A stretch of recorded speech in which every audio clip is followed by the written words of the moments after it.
स्वात्मानमेवाद्वयम् तस्मै श्रीगुरुमूर्तये नमः। इदं श्रीदक्षिणामूर्तये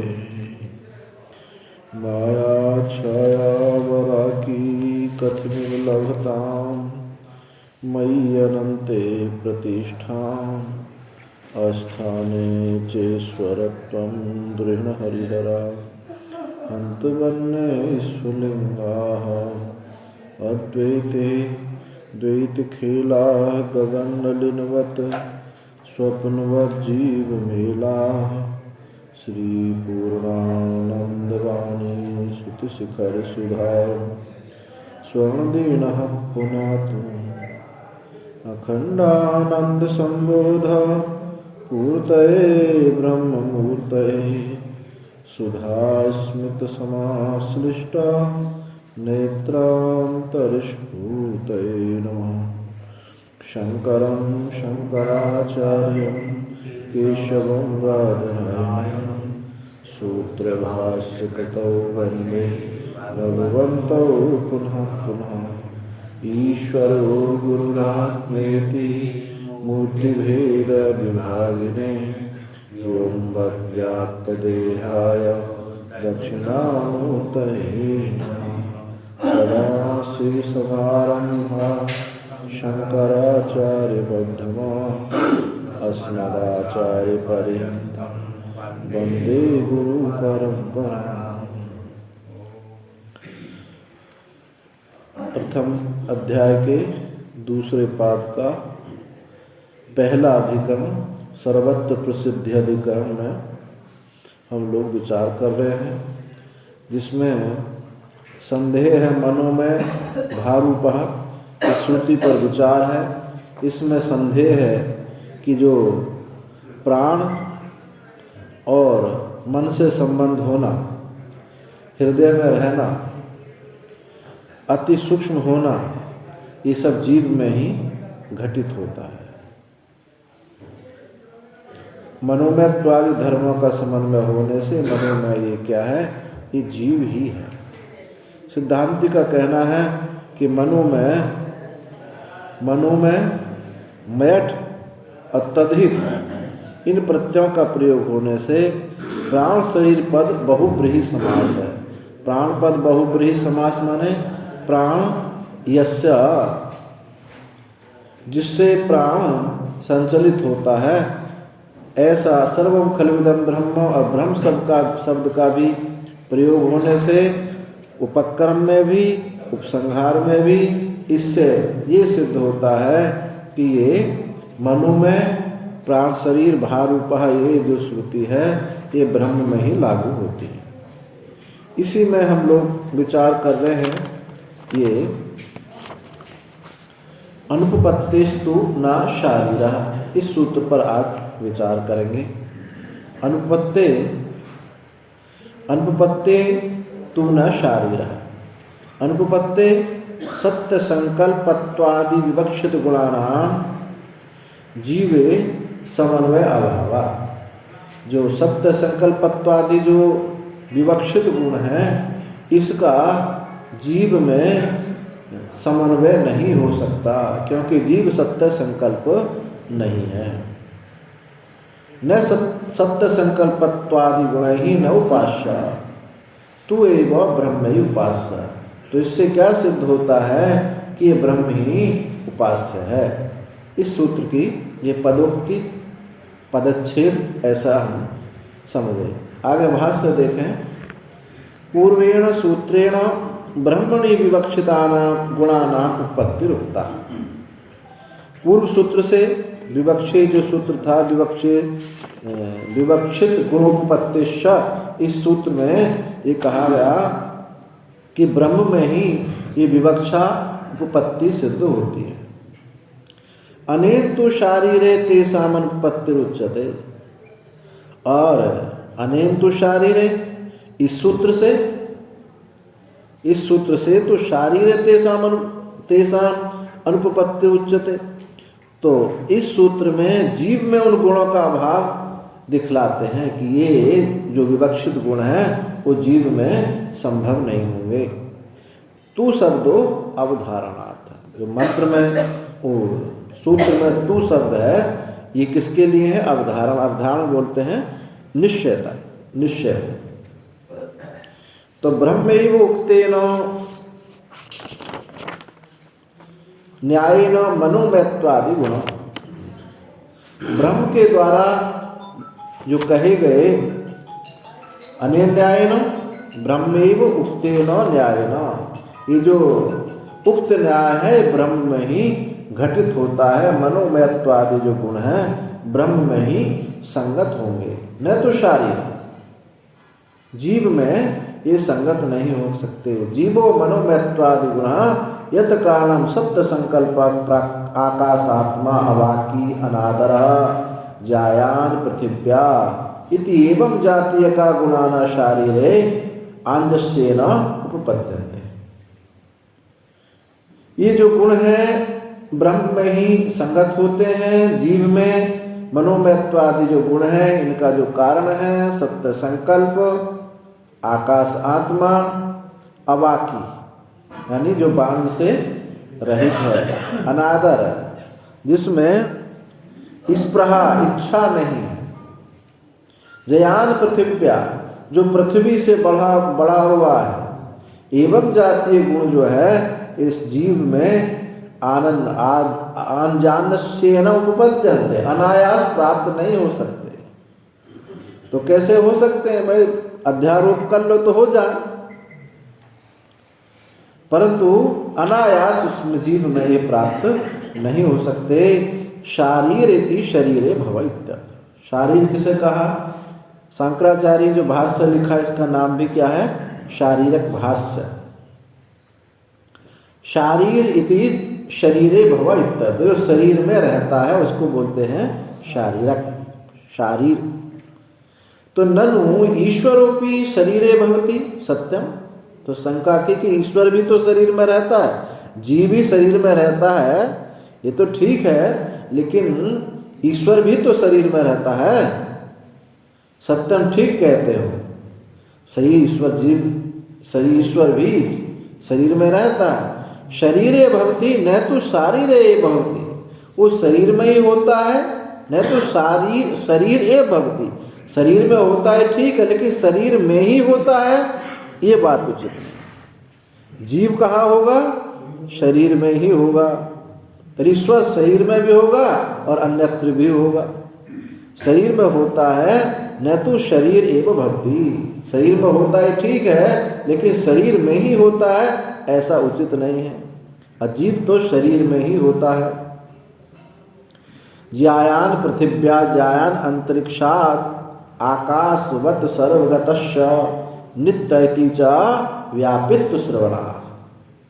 इन श्रुतियों से ईश्वर का, परमात्मा का व्यापित्व सुना जाता है, व्यापकता सुनी जाती है। जयान पृथिव्या, पृथ्वी से बड़ा है। जयान अंतरिक्षा, अंतरिक्ष से बड़ा है।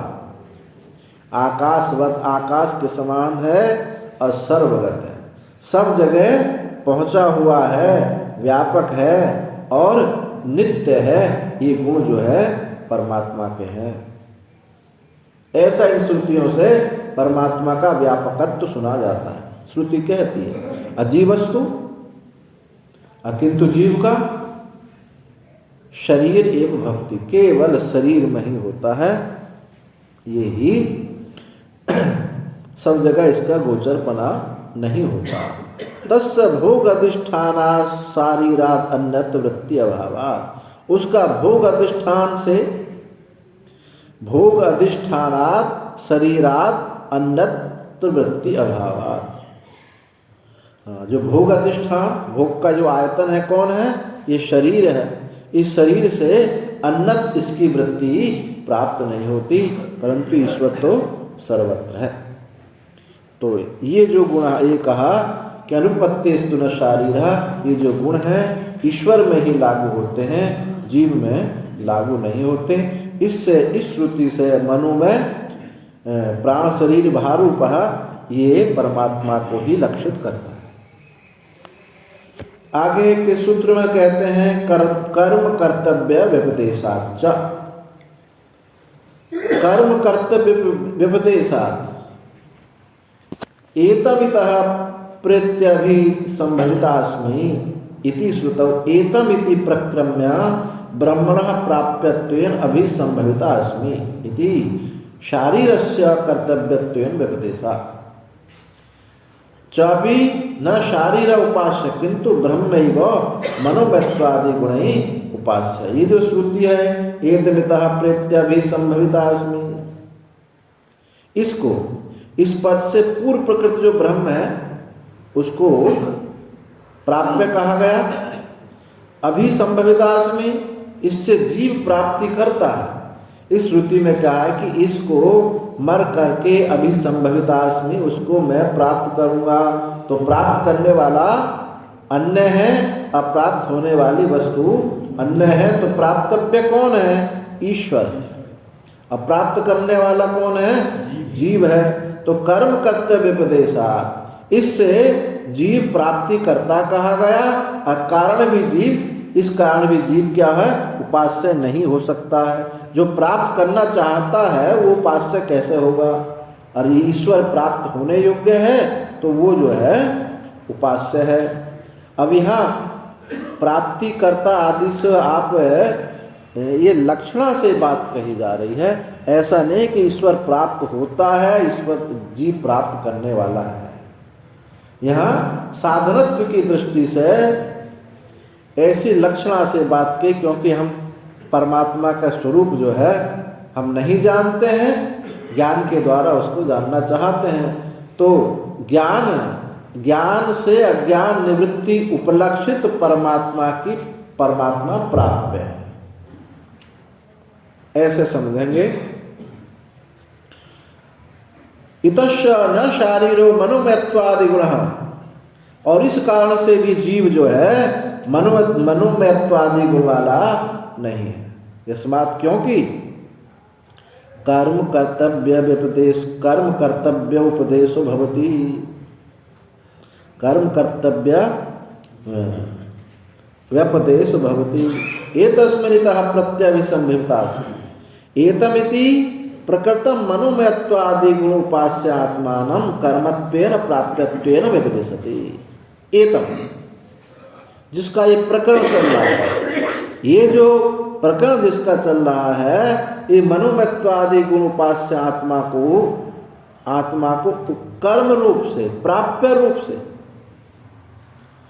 श्रुति व्यपदेश करती है, निर्देश करती है कि ईश्वर प्राप्तव्य है। अभिसंभवितास्मि शारीरम उपासकम कर्तृत्वेन प्रापकत्वेन, और मैं अभिसंभवितास्मि, मैं उसे प्राप्त करूंगा। ऐसा शारीरक यानी जीव जो है कौन हुआ? उपासक का कर्तृत्व रूप से, प्रापक रूप से ऐसा श्रुति निर्देश करती है। अभिसंभवितास्मीति प्राप्तास्मि इत्यर्थ, मैं उसको प्राप्त करूंगा। न च सत्याम गतौ एकस्य कर्म कर्तव्य उपदेशो युक्तः। हाँ, ये सत्याम गतौ एक होने पर, कर्म कर्तव्य उपदेश एक होने पर ऐसा युक्त नहीं होगा, ना प्राप्त करने वाला होगा, ना प्राप्तव्य वस्तु होगी। तस्य उपासक भावोपि भेद अधिष्ठान एवं, तथा उपासक भाव भी ये भेद अधिष्ठान वाला ही है, प्राप्त करने वाला और प्राप्तव्य। तस्माद् न शरीरो मनोमयत्वादि विशिष्ट, इससे भी ये बात सिद्ध होती है कि जो जीव है ये मनोमयत्वादि गुणों से विशिष्ट ये नहीं।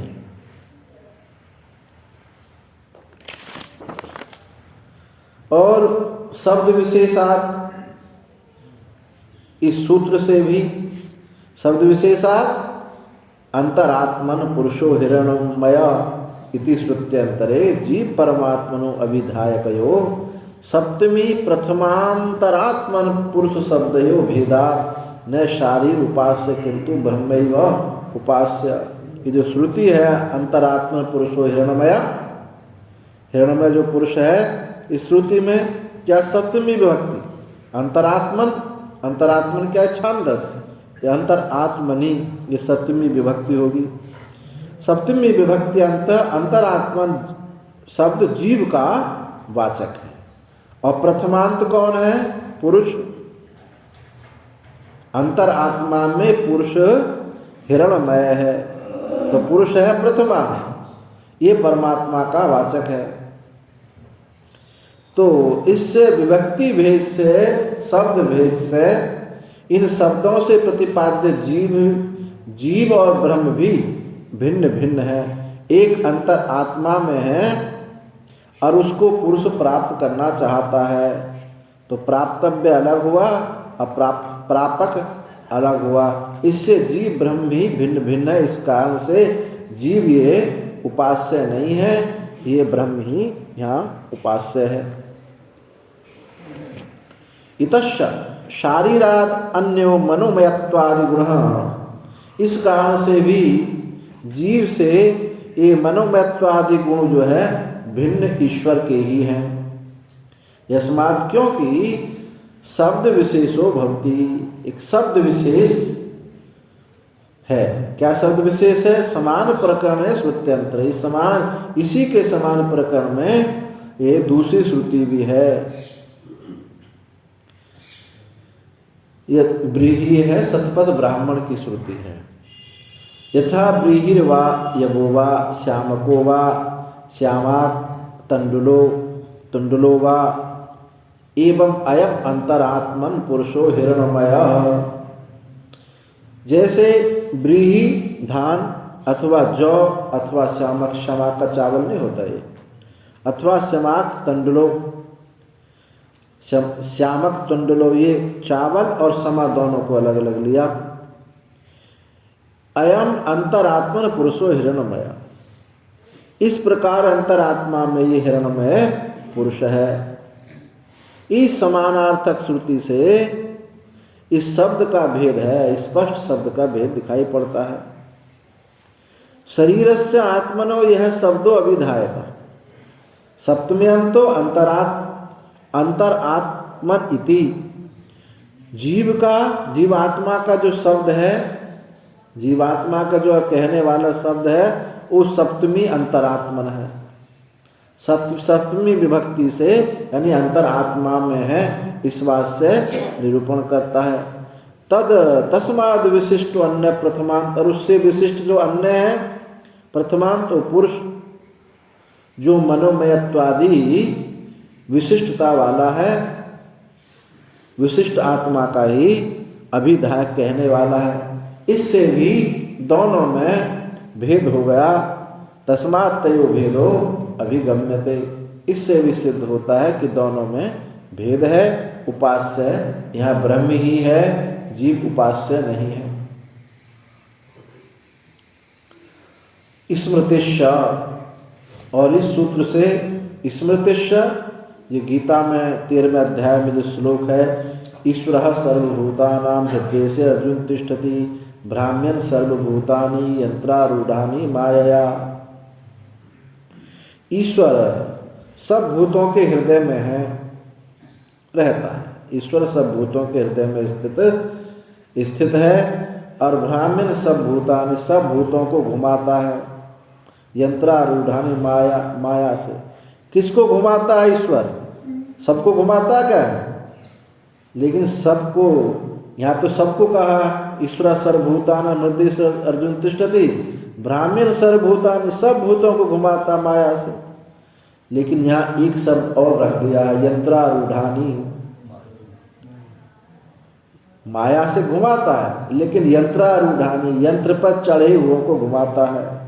जो जैसे मेला में एक झूला चलता है, उस पर जो बैठ गया उसी को घुमाएगा, जो नीचे खड़ा उसको झूला नहीं घुमा सकता।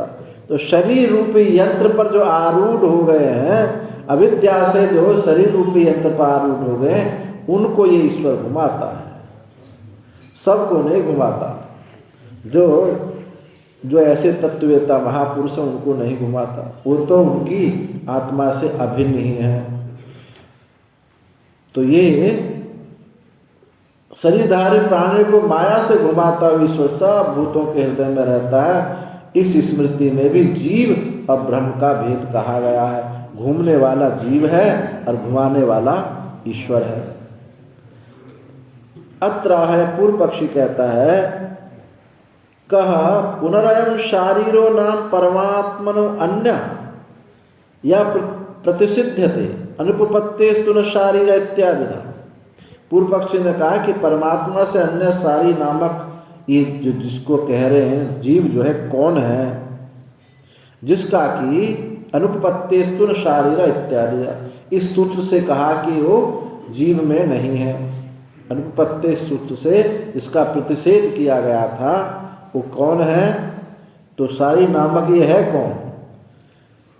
श्रुतिस्तु, श्रुति तो कहती है नान्यतोस्ति दृष्टा नान्यतोस्ति श्रोता। श्रुति तो ये कहती है कि उससे अन्य कोई दृष्टा नहीं है, उससे अन्य कोई श्रोता नहीं है। आप तो भेद की बात कहते हैं। अब पूर्व पक्षी देखो अभेद की बात कह रहा है और सिद्धांत यहाँ भेद की बात कह रहा है। तो जो अनुपत्ति आदि सूत्र है, ये जो जीव में, इससे सिद्ध किया कि जीव में मनोमयत्व आदि नहीं है। तो श्रुति ने कहा कि अन्य कोई दृष्टा श्रोता है नहीं। इति एवं जाति का परमात्मनो अन्य आत्मानो वारति, परमात्मा से अन्य जीवात्मा का निवारण करती है श्रुति, और स्मृति भी निवारण करती है। क्षेत्रज्ञम चापि मां विद्धि सर्व क्षेत्रेषु भारत। क्षेत्रज्ञम चापि, क्षेत्रज्ञ भी मुझको जानो, सर्व क्षेत्रों, सब क्षेत्रों में, सब शरीरों में जो क्षेत्रज्ञ है वो भी मुझको जानो। इति एवं जातीय का, इस प्रकार से यहाँ भी अभेदी कहती है। अब यहाँ अपि शब्द से क्या है? ये ऐसे देखो अर्थ करें, क्षेत्रज्ञम चा अपि, क्षेत्रज्ञ भी मुझको जानो। अब इसमें क्षेत्रज्ञ मुझे जानो और क्षेत्रज्ञ भी मुझे जानो, तो कुछ अंतर तो होगा, लगता है ना। क्षेत्रज्ञ भी मुझको जानो यानी दृश्य प्रपंच तो मैं हूँ और क्षेत्रज्ञ भी मैं हूँ, तो इससे लगता है कुछ द्वैत की गंध आती है। तो नहीं, अपि शब्द जो है भी अर्थ में नहीं है, अपि शब्द अवधारण अर्थ में लेना चाहिए। समझ गए नहीं? अवधारण एक क्षेत्रज्ञ भी मुझको जानो ऐसे अर्थ नहीं, क्षेत्रज्ञ ही मुझे जानो। तो अपि शब्द जो है ये भी के अर्थ में नहीं, अवधारण एव के अर्थ में ज्यादा उचित है। ऐसा किसी किसी टीकाकार ने ऐसा लिखा भी है, पर भगवान भाष्यकार ने इस पर ध्यान नहीं दिया। अपि शब्द के ऊपर ये ज्यादा अर्थ उचित होता है। क्षेत्रज्ञ ही, मैं क्षेत्रज्ञ ही हूँ ऐसा जानो, तो एव अर्थ में अच्छा है। सिद्धांत कहता अत्रोच्यते सत्यम एवं एतत्। ठीक है, ये तुम कह रहे हो, बिल्कुल ठीक बात है। हम भी अभेद का ही निरूपण करते हैं। परेव आत्मा देहेन्द्रिय मनोबुद्धि उपाधि भी परिच्छिद्यमानो बालय शारीर इति उपसर्यते। हम भी अभेद का ही निरूपण करते हैं। परेव, ये परमात्मा ही, आत्मा ये परमात्मा ही देहेन्द्रिय मन बुद्धि उपाधि के द्वारा परिच्छिद्य हुआ, सीमित सा हुआ, अज्ञानी के द्वारा इसी आत्मा को ही जीव कहा जाता है। ये शरीर जो है ये कौन है? ये परमात्मा ही है। देहेन्द्रिय आदि उपाधि से परिच्छिन्न होकर के उनके साथ तादात्म्यपन्न किया हुआ ये परमात्मा ही जीव कहा जाता है।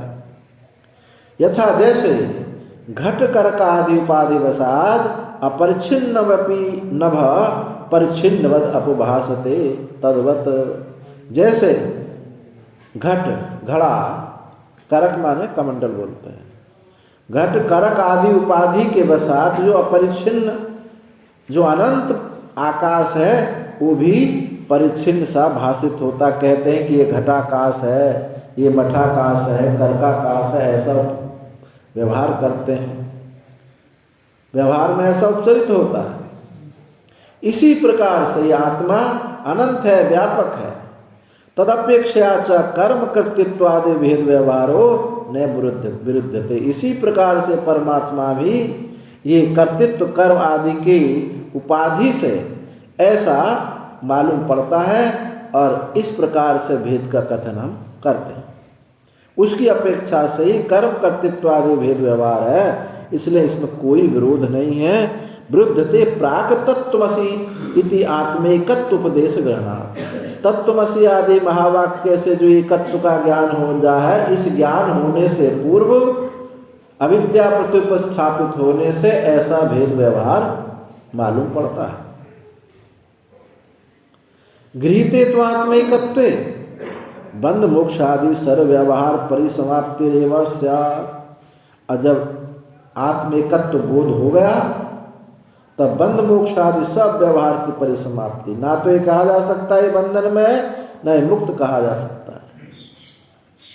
बंधन मोक्ष तो ये सब अज्ञान दशा में है। न निरोधो न च उत्पत्ति, बद्ध हो न च साधक। बंध मोक्ष आदि सर्व व्यवहार परिसमाप्ति हो जाती है एकत्व बोध होने पर। इसलिए व्यवहार दशा की हम बात कर रहे हैं, परमात्म दशा की बात हम नहीं कर रहे हैं। प्राप्ति प्रापक और प्राप्तव्य अज्ञान दशा में ही है। ये महाराज जी दो शब्द आए हैं, अभी आने दो तो सूत्र अभी तो शुरू ही नहीं किया। अभी कहाँ चल रहा है आप? अभी पहुंचे ही नहीं है वहां पर। चलो आप कह रहे तो आ जाते हैं। अर्भ कौकस्त्वात् तद व्यपदेशाच्च नेति चेत न नित्यायत्वात् एवं व्योमच्च। अर्भ कौकस्त्वात् तद व्यपदेशात्। अर्भ किसको बोलते हैं? अर्भक माने अल्प और औक माने नीड, स्थान। तो अल्प स्थान। अब आई समझ में बात?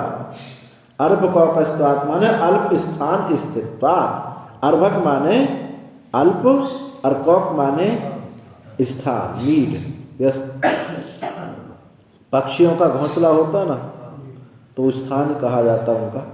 इस प्रकार से अर्भ कौकस्त्वात् अल्प स्थान होने से तद व्यपदेशाच्च अणियान इति स्वशब्देन अणयस्त व्यपदेशाच्च जीवे उपास्य न। तो कहते हैं अर्भ कौकस्थ होने से, अल्प स्थान वाला होने से, उसका अणियान, ये अणियान आदि व्यपदेश होने से, निर्देश होने से, स्वशब्देन और स्वशब्द से कहा जाने से। स्वशब्द किसको कहते हैं? हम जीव को ही कहते हैं। तो इनसे स्वशब्द अणयस्त व्यपदेश होने से जीव एवं उपास्य, जीव ही उपास्य है। यदि ऐसा कहें तो ऐसा कहना ठीक नहीं होगा। इति चेत न परमात्मा उपास्य नैवं अर्भ कौकस्त्वादि विशिष्टत्व रूपेण नित्यायत्वात् परमात्मना उपास्यत्वात् व्योमच्च।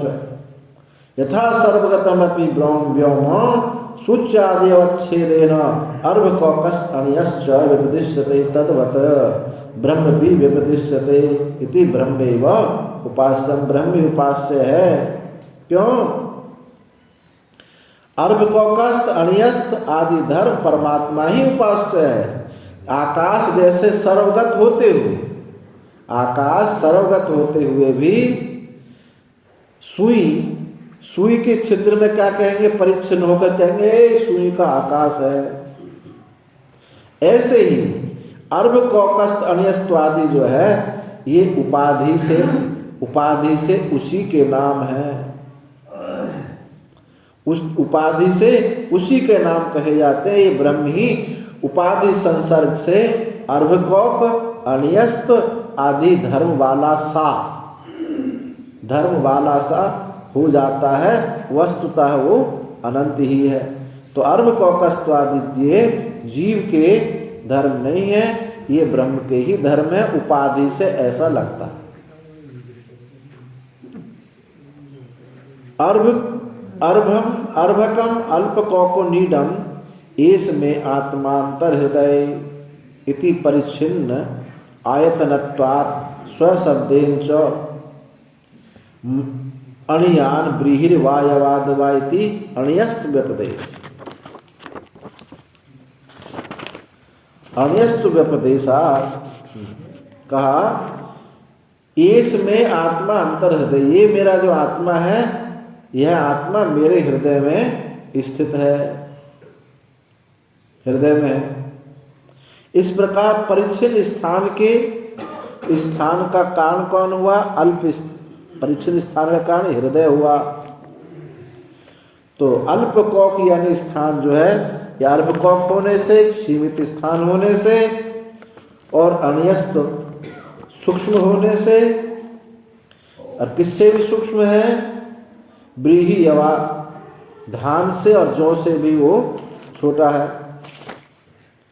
तो शारीर एवं अग्राग मात्र और जो है आरे के अग्रभाग मात्र ये सब जीव ही व्यपदिष्ट होता है, जीव ही कहा जाता है, अंगुष्ठ मात्र भी कहा जाता है कहीं। तो इन सारे शब्दों से जीव ही लक्षित होता है। न सर्वगतः परमात्मा इति, पर सर्वगत परमात्मा लक्षित नहीं होता है, इसलिए उपास्य कौन है? ये जीव ही है, ब्रह्म उपास्य नहीं है। यदुक्तम तत्परिहारितव्यम।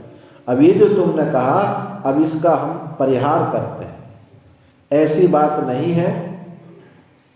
अत्र उच्यते कहते हैं नायम दोषा, ये दोष नहीं है। न तावद परिच्छिन्न देशस्य सर्वगतत्व्यपदेश कथम उपपद्यते। परिच्छिन्न देश का सर्वगतत्व्यपदेश किस प्रकार कहा जा सकता है? उसको तो सर्वगत भी कहा है ना। तो सर्वगत जो परिच्छिन्न होगा उसको सर्वगत कैसे कहा जा सकता है? सर्वगत को तो परिच्छिन्न कहा जा सकता है, सर्वगत को तो परिच्छिन्न कहा जा सकता है, परंतु जो सीमित स्थान वाला उसको सर्वगत नहीं कहा जा सकता। अब दृष्टांत देंगे, देखो। परिच्छिन्न देशस्य सर्वगत व्यपदेश कथम उपपद्यते। सर्वगतस्य तो सर्वदेशेषु विद्यमानत्वात् परिच्छिन्न देश व्यपदेशोपि कयाचित अपेक्षया संभवति। जो सर्वगत है, सब देशों में विद्यमान है, परिच्छिन्न देश व्यपदेश भी किसी की अपेक्षा से उसका संभव हो सकता है। जैसे यथा समस्त वसुधापतिरपि ही सन अयोध्यापतिरिति व्यपदिश्यते। जैसे चक्रवर्ती सम्राट है, संपूर्ण वसुधा का जो पति होते हुए भी कहा जाए कि अयोध्यापति है,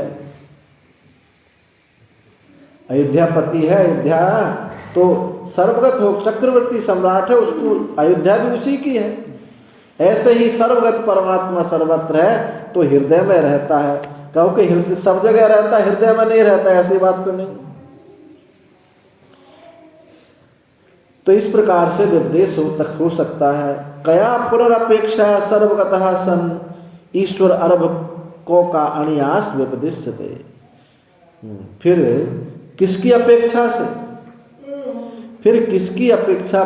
कया पुनरपेक्षा सर्वगत सन ईश्वर अर्भको कौन अनियान व्यपदिश्यते। फिर किसकी अपेक्षा से सर्वगत होता हुआ ईश्वर अर्भकौक अनियान व्यपदेश होता है, कहा जाता है? तो कहते निश्चायत्वात् एतति ब्रूमः। निश्चायत्वात्, निश्चय होने से ऐसा हम कहते हैं। निश्चय माने ध्येय, ध्येय होने से। यहाँ जो पाद है इसमें देह ब्रह्म की चर्चा है, गे ब्रह्म की चर्चा नहीं हो रही है। निश्चायत्वात्, ध्येय होने के कारण ऐसा हम कहते हैं। एवं अण्यस्त्वादि गुण गणोपेत ईश्वर तत्र हृदय पुंडरीके निश्चायो द्रष्टव्य उपदिश्यते। इस प्रकार अण्यस्त्वादि गुणों से रहित, गुण गणों से रहित ईश्वर वहाँ हृदय पुंडरीक में, हृदय कमल जो है इसमें ध्येय कह के हृदय में ध्यान करो, कहा जाता है, हृदय में ध्यान करो। तो निश्चयाय द्रष्टव्य उपदेश, निश्चय रूप से, ध्येय रूप से उसको वहाँ देखा जाता है, उसका निर्देश हुआ है। यथा जैसे कि शालग्रामे हरि ही, शालग्राम में जैसे हरि कहे जाते हैं भगवान, अनंत व्यापक होकर के कहेंगे शालग्राम ये भगवान है। तत्रस्य बुद्धि विज्ञानम ग्राहकम, वहाँ इस बुद्धि विज्ञान को ग्रहण करने वाला है। सर्वगतोपि ईश्वर तत्र उपास्यमाना प्रसिद्धति, और सर्वगत होता हुआ, देखो ऐसा नहीं है जब शालग्राम शिला में आप उपासना करते हैं, गंगा जल तुलसी आदि से उपासना करते हैं तो ईश्वर प्रसन्न होते हैं। तो सर्वगत होता हुआ भी ईश्वर तत्र उपास्यमान प्रसिद्धति, वहाँ उपासित होता हुआ, उपास्य होता हुआ वो प्रसन्न होते हैं। व्योमवच्चेत द्रष्टव्य, इस आकाश के समान ही ऐसा जानना चाहिए। जैसे आकाश व्यापक होकर के भी एक देश मंदिर आकाश आदि में वो विशेष पूजनीय हो जाता है। दक्षिण भारत में तो चिदम्बरम भगवान ही है, वो कोई मूर्ति नहीं है वहाँ। एक रुद्राक्ष की माला से घिरा हुआ आकाश का नाम ही चिदम्बरम है। जितना माला के घेरे में आकाश है उसको चिदम्बरम भगवान का है। कोई मूर्ति नहीं, नाक मुंह नहीं, पत्थर नहीं, कुछ नहीं। तो ऐसे व्योमवच्च एतद् द्रष्टव्य, आकाश के समान वो पूजनीय है, और उससे, उसकी पूजा से, उपासना से ये वो प्रसन्न होते हैं और जीव का उद्धार भी होता है। यथा सर्वगतमपि सद्व्योम सूचि पाशादि अपेक्षया अर्भकौको अनियस्तो विपदिश्यते, जैसे सर्वगत होता हुआ भी आकाश सूचिपाश, सुई के क्षेत्र में, क्षेत्र की अपेक्षा से उसको अर्भकौक अनियस्त कहा जाता है कि ये बहुत छोटा आकाश है, सुई का आकाश है, बहुत छोटा आकाश है, ऐसा विपदेश होता है। एवं ब्रह्मापि, इस प्रकार ब्रह्म भी इसी प्रकार से है सर्वगत व्यापक, परंतु उपाधि भेद से ऐसा मालूम सा पड़ता है। किस लिए? ध्यान करने के लिए, उपास्य करने के लिए। अब ये बात आर्य समाज की बुद्धि में नहीं आई, ये छोटी सी बात उनकी बुद्धि में नहीं आई। वो कहते हैं कि मंदिर में शंकर जी पर चूहा चढ़ गया, वो अपनी रक्षा नहीं कर पाए। ये तात्पर्य नहीं है, कोई शिला को भगवान बताने का तात्पर्य नहीं उपासना में। हमारा अंतःकरण भगवदाकार होना चाहिए। आलम्बन, किसी आलम्बन को लेकर के हमारा अंतःकरण भगवदाकार हो, ये उपास्य उपासना का तात्पर्य है, रहस्य है। वस्तु को परमात्मा बताने का तात्पर्य नहीं है। हाँ, भावना कहो, भक्ति कहो, उपासना कहो, हैं, और प्रतीक उपासना कहो, अध्यास उपासना कहो, संपद उपासना। ये उपासना के ही 4 भेद आए थे ना पीछे, संपद उपासना, प्रतीक या अध्यास उपासना, संवर्ग उपासना और संस्कारी उपासना। ये 4 भेद पीछे के सूत्रों में आए थे। लीन हो जाना, लीन होना, एक विशेष क्रिया के द्वारा पूर्व को कार्य को कारण में लीन करते चले जाओ। बड़े छोटे मत करो, छोटे बड़ा करो।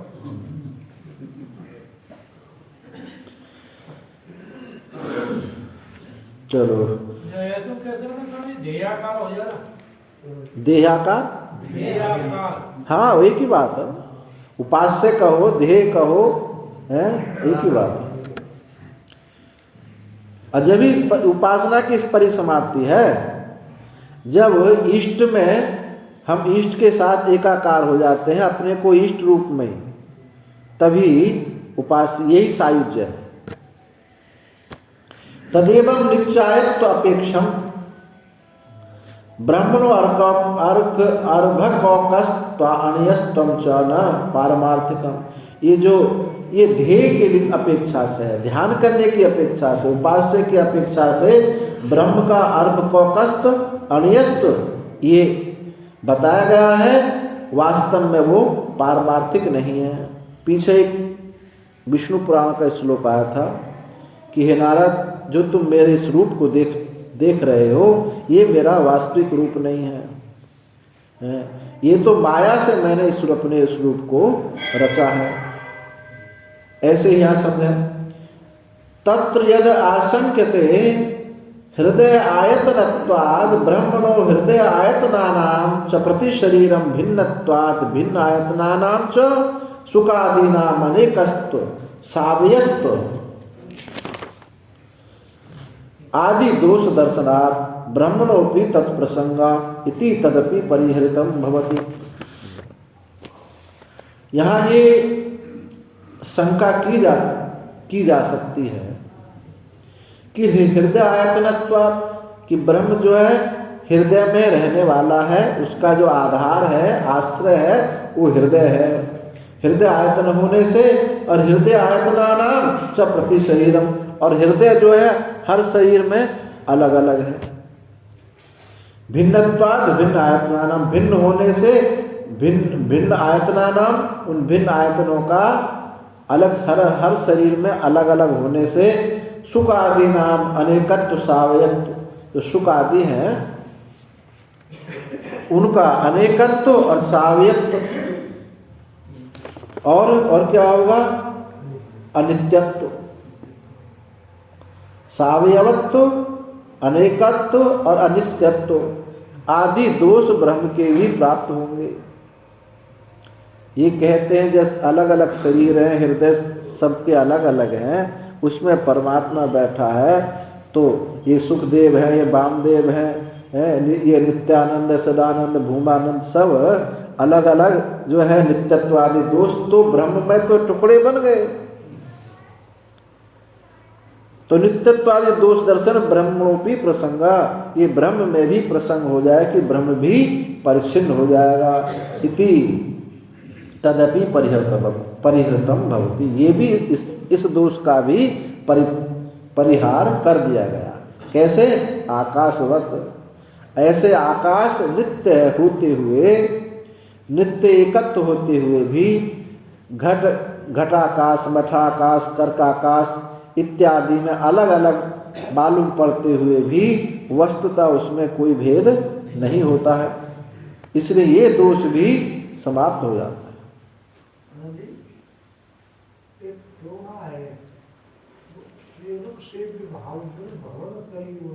हाँ हाँ, तो उसमें सेवक भाव द्वैत को बना रहेगा, फिर भी संसार सागर से चलना बनता है। यहाँ आप देख रहे हैं, अभी कहा था उपासना के लिए, उपासना उपास्य का धर्म नहीं है, उपासना किसका धर्म है? उपासक का धर्म है।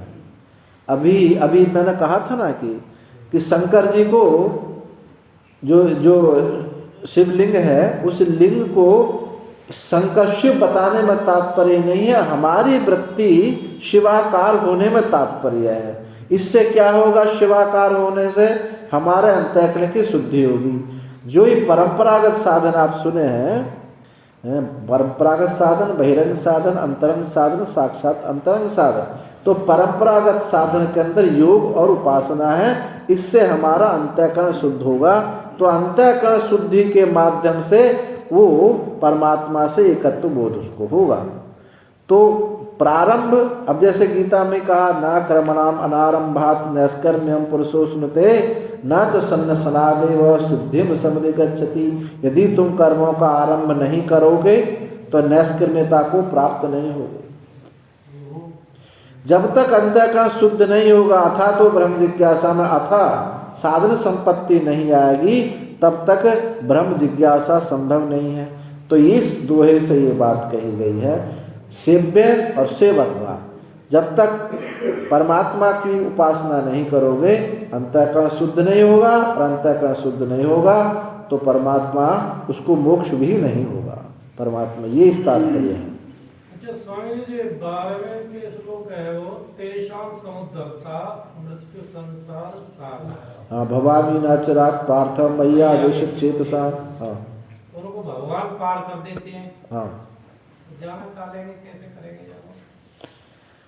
देखो, जब हम भगवान पार करने का तात्पर्य यहाँ ये है,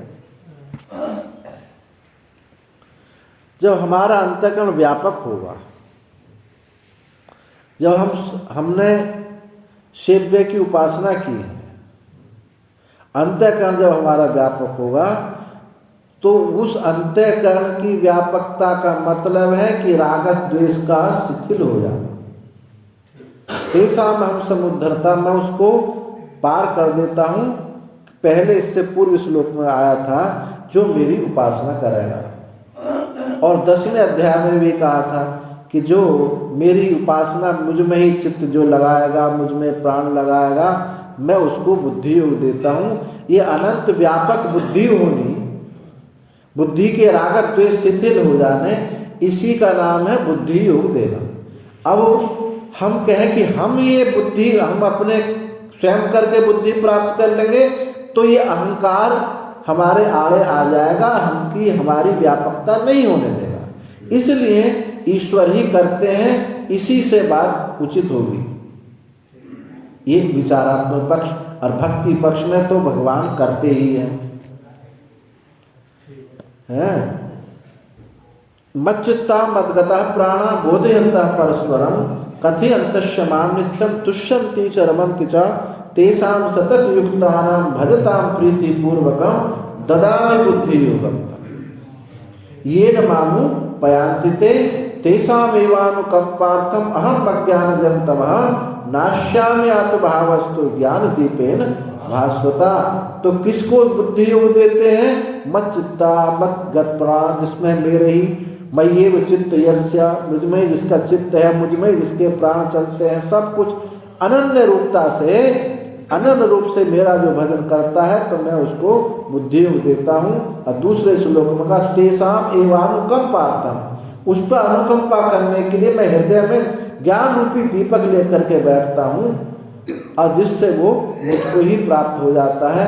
तो भक्ति पक्ष में जब हम कहेंगे, तब ईश्वर ही करता है। जब हम विचार पक्ष में कहेंगे, तो ऐसा समझना चाहिए कि हम अनंत की उपासना करने से हमारा अंतःकरण भी अनंतता को प्राप्त होगा, राग द्वेष शिथिल हो जाएंगे, और राग द्वेष का शिथिल होना ही उच्चेतन का प्रकाशन होना है। यही बुद्धि योग है। ऐसा भक्ति पक्ष, वहाँ जो 12वां अध्याय है, भक्ति का अध्याय है, भक्ति के प्रधान, तो इसलिए भगवान मैं करता हूँ। चलो आगे। संभोग प्राप्ति चेत न वैशिष्यात्।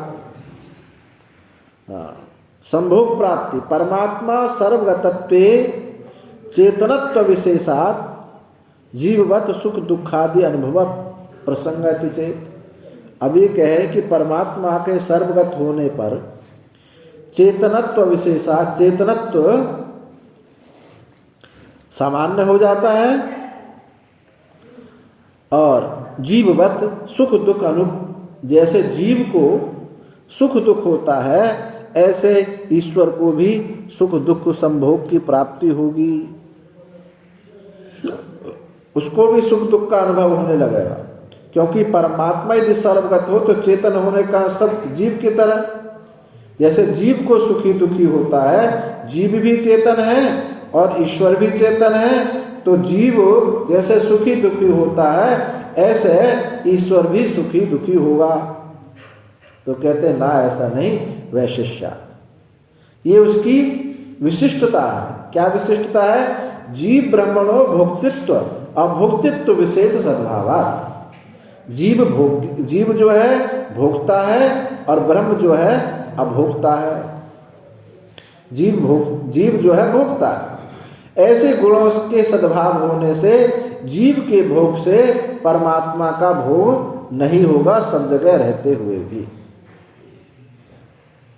अतः मनोमयत्वादि गुण परमात्मा के ही उपास्य हैं, ये बात सिद्ध हो जाती है। अब देखो कहानी क्या है मारने वाला, मारे जाने वाला, मारने का हथियार है, ये है एक चीज। यहाँ उपास्य भी वही, उपासक भी, उपासना भी वही। अब ये एक ही वस्तु अनेक रूप में सब उपाधियों के कारण ऐसा मालूम पड़ती है, उपाधि टूटती है तो एक ही है। अब ये उपाधि से, अविद्या से ही एक ने परिच्छिन्नता को सच्चा मान लिया तो वही जीवत्व हो गया। जहाँ जिसने सत्यत्व नहीं है वो ब्रह्म ही है। अब कोई कहता है कि चेतन एक है, उस पर अविद्या माया का आवरण होने से, तो अविद्या आवरण आ जाने से जीव जो ईश्वर है वो भोक्ता हो जाता है। वही तो शंका की है। तो जो भोक्ता भोग्य भाव है वो कल्पित है। कल्पित होने की वजह से उस आकाश में, उस परमात्मा में भोग्यपना नहीं आ सकती। जितने अंश में उसने कल्पना कर ली है उतने अंश में भोगत्व सा मालूम पड़ता है। जैसे ही आकाश है, इस आकाश में हमने कल्पना की है कि ये हिंदुस्तान का आकाश है और ये पाकिस्तान का आकाश है। आकाश में तो कोई भिन्नता नहीं हुई, परंतु हम एक दूसरे के बैरी बन गए। जब उसमें उपहित में बिना दोष होते हुए ही जो सुख दुख मालूम पड़ा है, यही तो जीवत्व है। उस आकाश अविद्या से संपूर्ण आकार पर संपूर्ण चेतन ढक नहीं गया, क्योंकि वो अंश वाली अविद्या कौन है? अंश वाली है। अंश वाली होकर के भी एक है। अब परमात्मा निरंश होकर के एक है। ये जो भिन्नता क्यों मालूम पड़ रही? जो जिसमें अंश नहीं है, निरंश में एक है, अंश रहित है, अविद्या अंश वाली है और एक है, यानी सजातीय भेद उसमें है। सजातीय भेदता के कारण ही एक को सुख होता है, एक को दुख होता है, उसके अंशता के कारण ही। इसलिए भिन्नता मालूम पड़ती है। यदि अविद्या भी एक होती, अनिरंश होती, अंश ना होते, तब तो ये कहा जा सकता था कि चेतन भी भोक्ता होता है। अंश होने की वजह से उस पर कोई प्रभाव नहीं पड़ा है। वो जो कहता हूं एक रस है।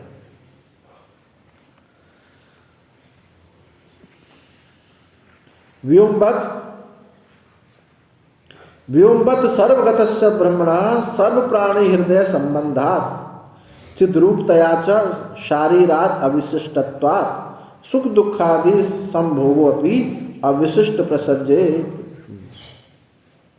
आकाश के समान सर्वगत जो ब्रह्म है, सर्व प्राणी हृदय संबंध, सब प्राणियों के हृदय से संबंध वाला है होने पर चैतन्य और चिद्रूपतया और चेतन रूप होने के कारण ब्रह्म में अविशिष्टत्व सुख दुखादि संभोग भी अविशिष्ट प्रसज्जे।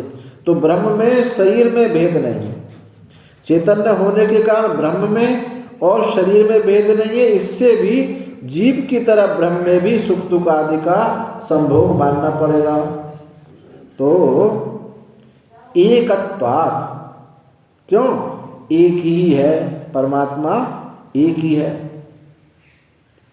नहीं परस्माद आत्मनो अन्य कश्चिद आत्मा संसारी विद्यते। और परमात्मा से अन्य कोई संसारी आत्मा है नहीं, एक ही है। नान्यतोस्ति दृष्टा विज्ञाता, उससे अन्य कोई विज्ञाता नहीं है इत्यादि श्रुतियों से सिद्ध होता है। तस्माद इसलिए परस्य भी ब्रह्मणा संसार संभोग प्राप्ति तुझे।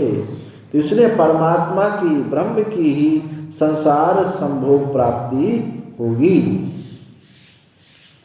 परमात्मा एक है और वो उससे अन्य कोई है नहीं और उसी पर आरोप है, तो उसी को सुख दुख होगा। यदि ऐसा कहें तो ऐसा कहना ठीक नहीं होगा, क्योंकि वैशिष्यात उसमें विशेषता है। क्या विशेषता? न तावत सर्व प्राणी हृदय संबंधा चिद्रूपतया च शरीरवत ब्रह्मणो संभोग प्रसंगा वैशिष्या। सर्व प्राणी के हृदय के साथ संबंध होने से, चेतन होने से जीव के समान ब्रह्म का जो संभोग है वो नहीं हो सकता, क्योंकि वहाँ दोनों में भिन्नता है। विशेषात दोनों भिन्नता, एक भोक्ता है एक अभोक्ता है। विशेषो ही भक्ति, शरीर परमेश्वर है, पर शारीर परमेश्वर, जीव और ईश्वर में विशेषता भिन्नता है। क्या भिन्नता है? एक कर्ता भोक्ता, धर्म अधर्म साधना सुख दुख आदिमाश।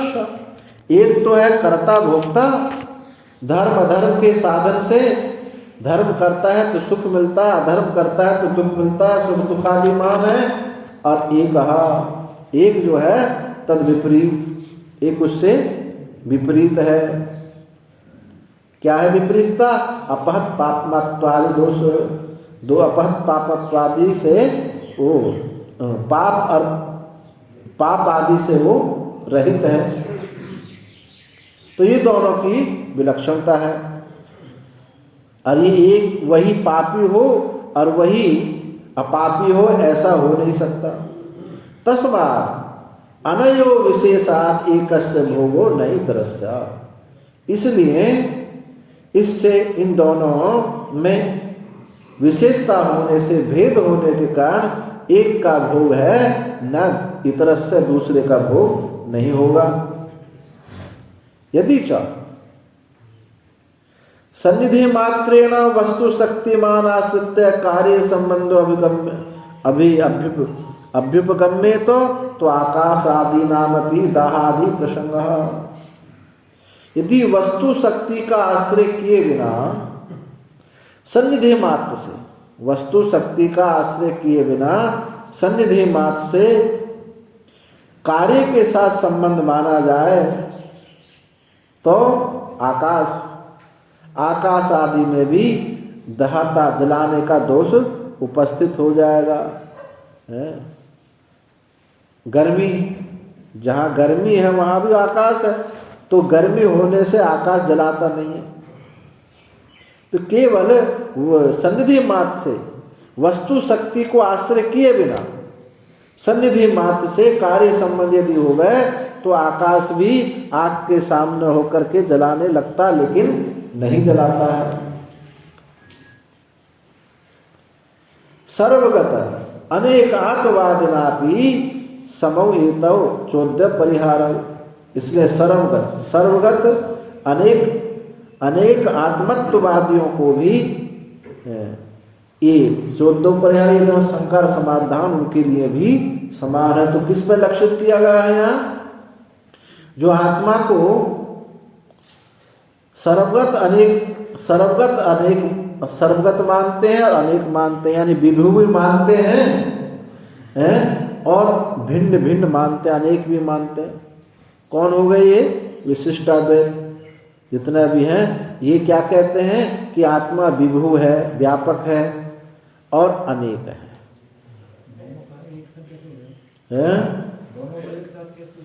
ऐसे होते जो आप ध्यान भजन करके चित्त एकाग्र होता है तो कोई भेद आपको मालूम नहीं पड़ता, व्यापक है। परंतु थोड़ी देर के बाद में ही कहते हैं कि मैं ये खेत मेरा है, ये खेत दूसरे का है। तो ऐसे ही विभु भी है और अनेक भी है। और देखा शब्दार्थ से तो संभव नहीं है, ये अज्ञानता के कारण ही है। अज्ञान है तभी हम ऐसा कहते हैं कि विभु भी हो और अनेक भी हो, क्योंकि वो स्वगत भेद मानते हैं। सजातीय भेद, विजातीय भेद और स्वगत भेद। तो वो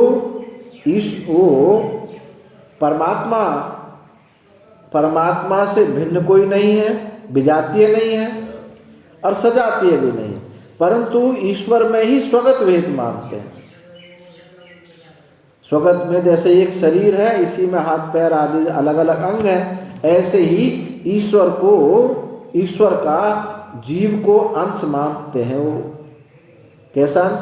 वास्तविक अंश। अंश आप भी मानते हैं, लेकिन आप कल्पित अंश मानते हैं, वो वास्तविक अंश मानते हैं। ईश्वर अंश जीव अविनाशी बोलते हैं ना चपा, ईश्वर अंश जीव अविनाशी चेतन अमल सहज सुख राशि। यहाँ भी अंश कहा है, तो लेकिन अंश यहाँ कल्पित है। क्यों अंत है? चेतन अमल सहज सुख राशि, जो सुख का समुद्र हो और वो अंश हो, ऐसा कैसा हो सकता है? जैसे 1 रुपया में 4 चवन्नी है, बच्चे को दिया कि जाओ 4 आने की हल्दी, 4 आने का धनिया जीरा ये ले आओ, और वो बिना नोट को तोड़े हुए, बिना सिक्के को तोड़े हुए 4 पुड़िया लेकर के आ जाता है। नोट तो नहीं टूटा, आपने 1 रुपया में 4 चवन्नी की कल्पना कर ली। और एक अंशांशी कैसा होता है? एक कागज का टुकड़ा को कोना तोड़ दो, एक बन गया अंश और एक बन गया अंशी। तो वो ईश्वर में जीव को वास्तविक मानते हैं। टुकड़े जैसे एक कागज के टुकड़ा अंशांशी है, ऐसे उपासक ईश्वर और जीव में अंशांशी भेद मानते हैं, वास्तविक अंश मानते हैं। हाँ, द्वैत मानते हैं। उपासक द्वैत में ही तो होगा, विशिष्ट द्वैत। तो इस प्रकार से वहाँ अंतःकरण शुद्धि के लिए यदि पहले ही कह दिया जाए कि तू एक है, तो उपासना करने वाला नहीं है, वो सब के सब जो है ना तो असली वेदांती रहेंगे और अंतःकरण शुद्ध होगा नहीं, और वो ऐसे ही भटकते रहेंगे। इसलिए ये उपासना की एक कल्पना है कि हमारा अंतःकरण शुद्ध हो जाए। तो स्वगत भेद को मानते हैं, तो उन्हीं को कहा जा रहा है सर्वगत अनेकात्मवादिना, कि सर्वगत होते हुए अनेकात्मवादियों का भी ये शंका समाधान, उनका भी यहाँ समाधान हो जाता है। यद्यपि एकत्वाद ब्रह्मणो आत्मा अंतराभावात् शारीरस्य भोगेन ब्रह्मणो भोग प्रसंगा इति, जो ये कहा था कि ब्रह्म एक होने से, आत्मा अंतराभावात् दूसरी आत्मा का अभाव होने से जीव के भोग से ब्रह्म का प्रसंग है, जीव के भोग से ब्रह्म का भी भोग का प्रसंग होगा, वो ऐसा नहीं होगा। अतः बदाम उस पर हम कहते हैं इदम तावत देवानाम प्रिया प्रष्टव्य, हम कहते हैं कि इन देवताओं के प्रिय, अर्थात ये गाली दे रहे हैं, देवताओं के प्रिय मूढ़, इन पशुओं से पूछना चाहिए कथम अयम त्वया आत्मा अंतराभावात् अध्यवसीयते। ये जो है, प्रथम तो मूढ़ों से ये पूछो कि परमात्मा से अन्य आत्मा के अभाव का निश्चय तुमने कैसे किया? तुमने किस प्रमाण से निश्चय किया कि परमात्मा से जीव अन्य है? पहले तो हमने सिद्ध कर रखा है, सब सृष्टि है, सच्ची है, किसी ने बनाई है, पहले धारणा करके बैठे। अब फिर पूछे कि इसकी निवृत्ति कैसे हो, तो कैसे संभव हो? पहले सच्ची मान बैठे और उसकी निवृत्ति कैसे? सच्ची वस्तु की क्या कोई निवृत्ति होती है? तो समझना है। तो पहले तो हमको इनसे ये पूछना चाहिए, पूछते हैं कि परमात्मा से अन्य आत्मा है, ये आपने किस प्रमाण से ये निश्चय किया है? तत्त्वमसि अहं ब्रह्मास्मि नानतोस्ति विज्ञाता इत्यादि शास्त्रे, वह तू है, मैं ब्रह्म हूँ, मुझसे अन्य कोई विज्ञाता नहीं है, इत्यादि शास्त्र में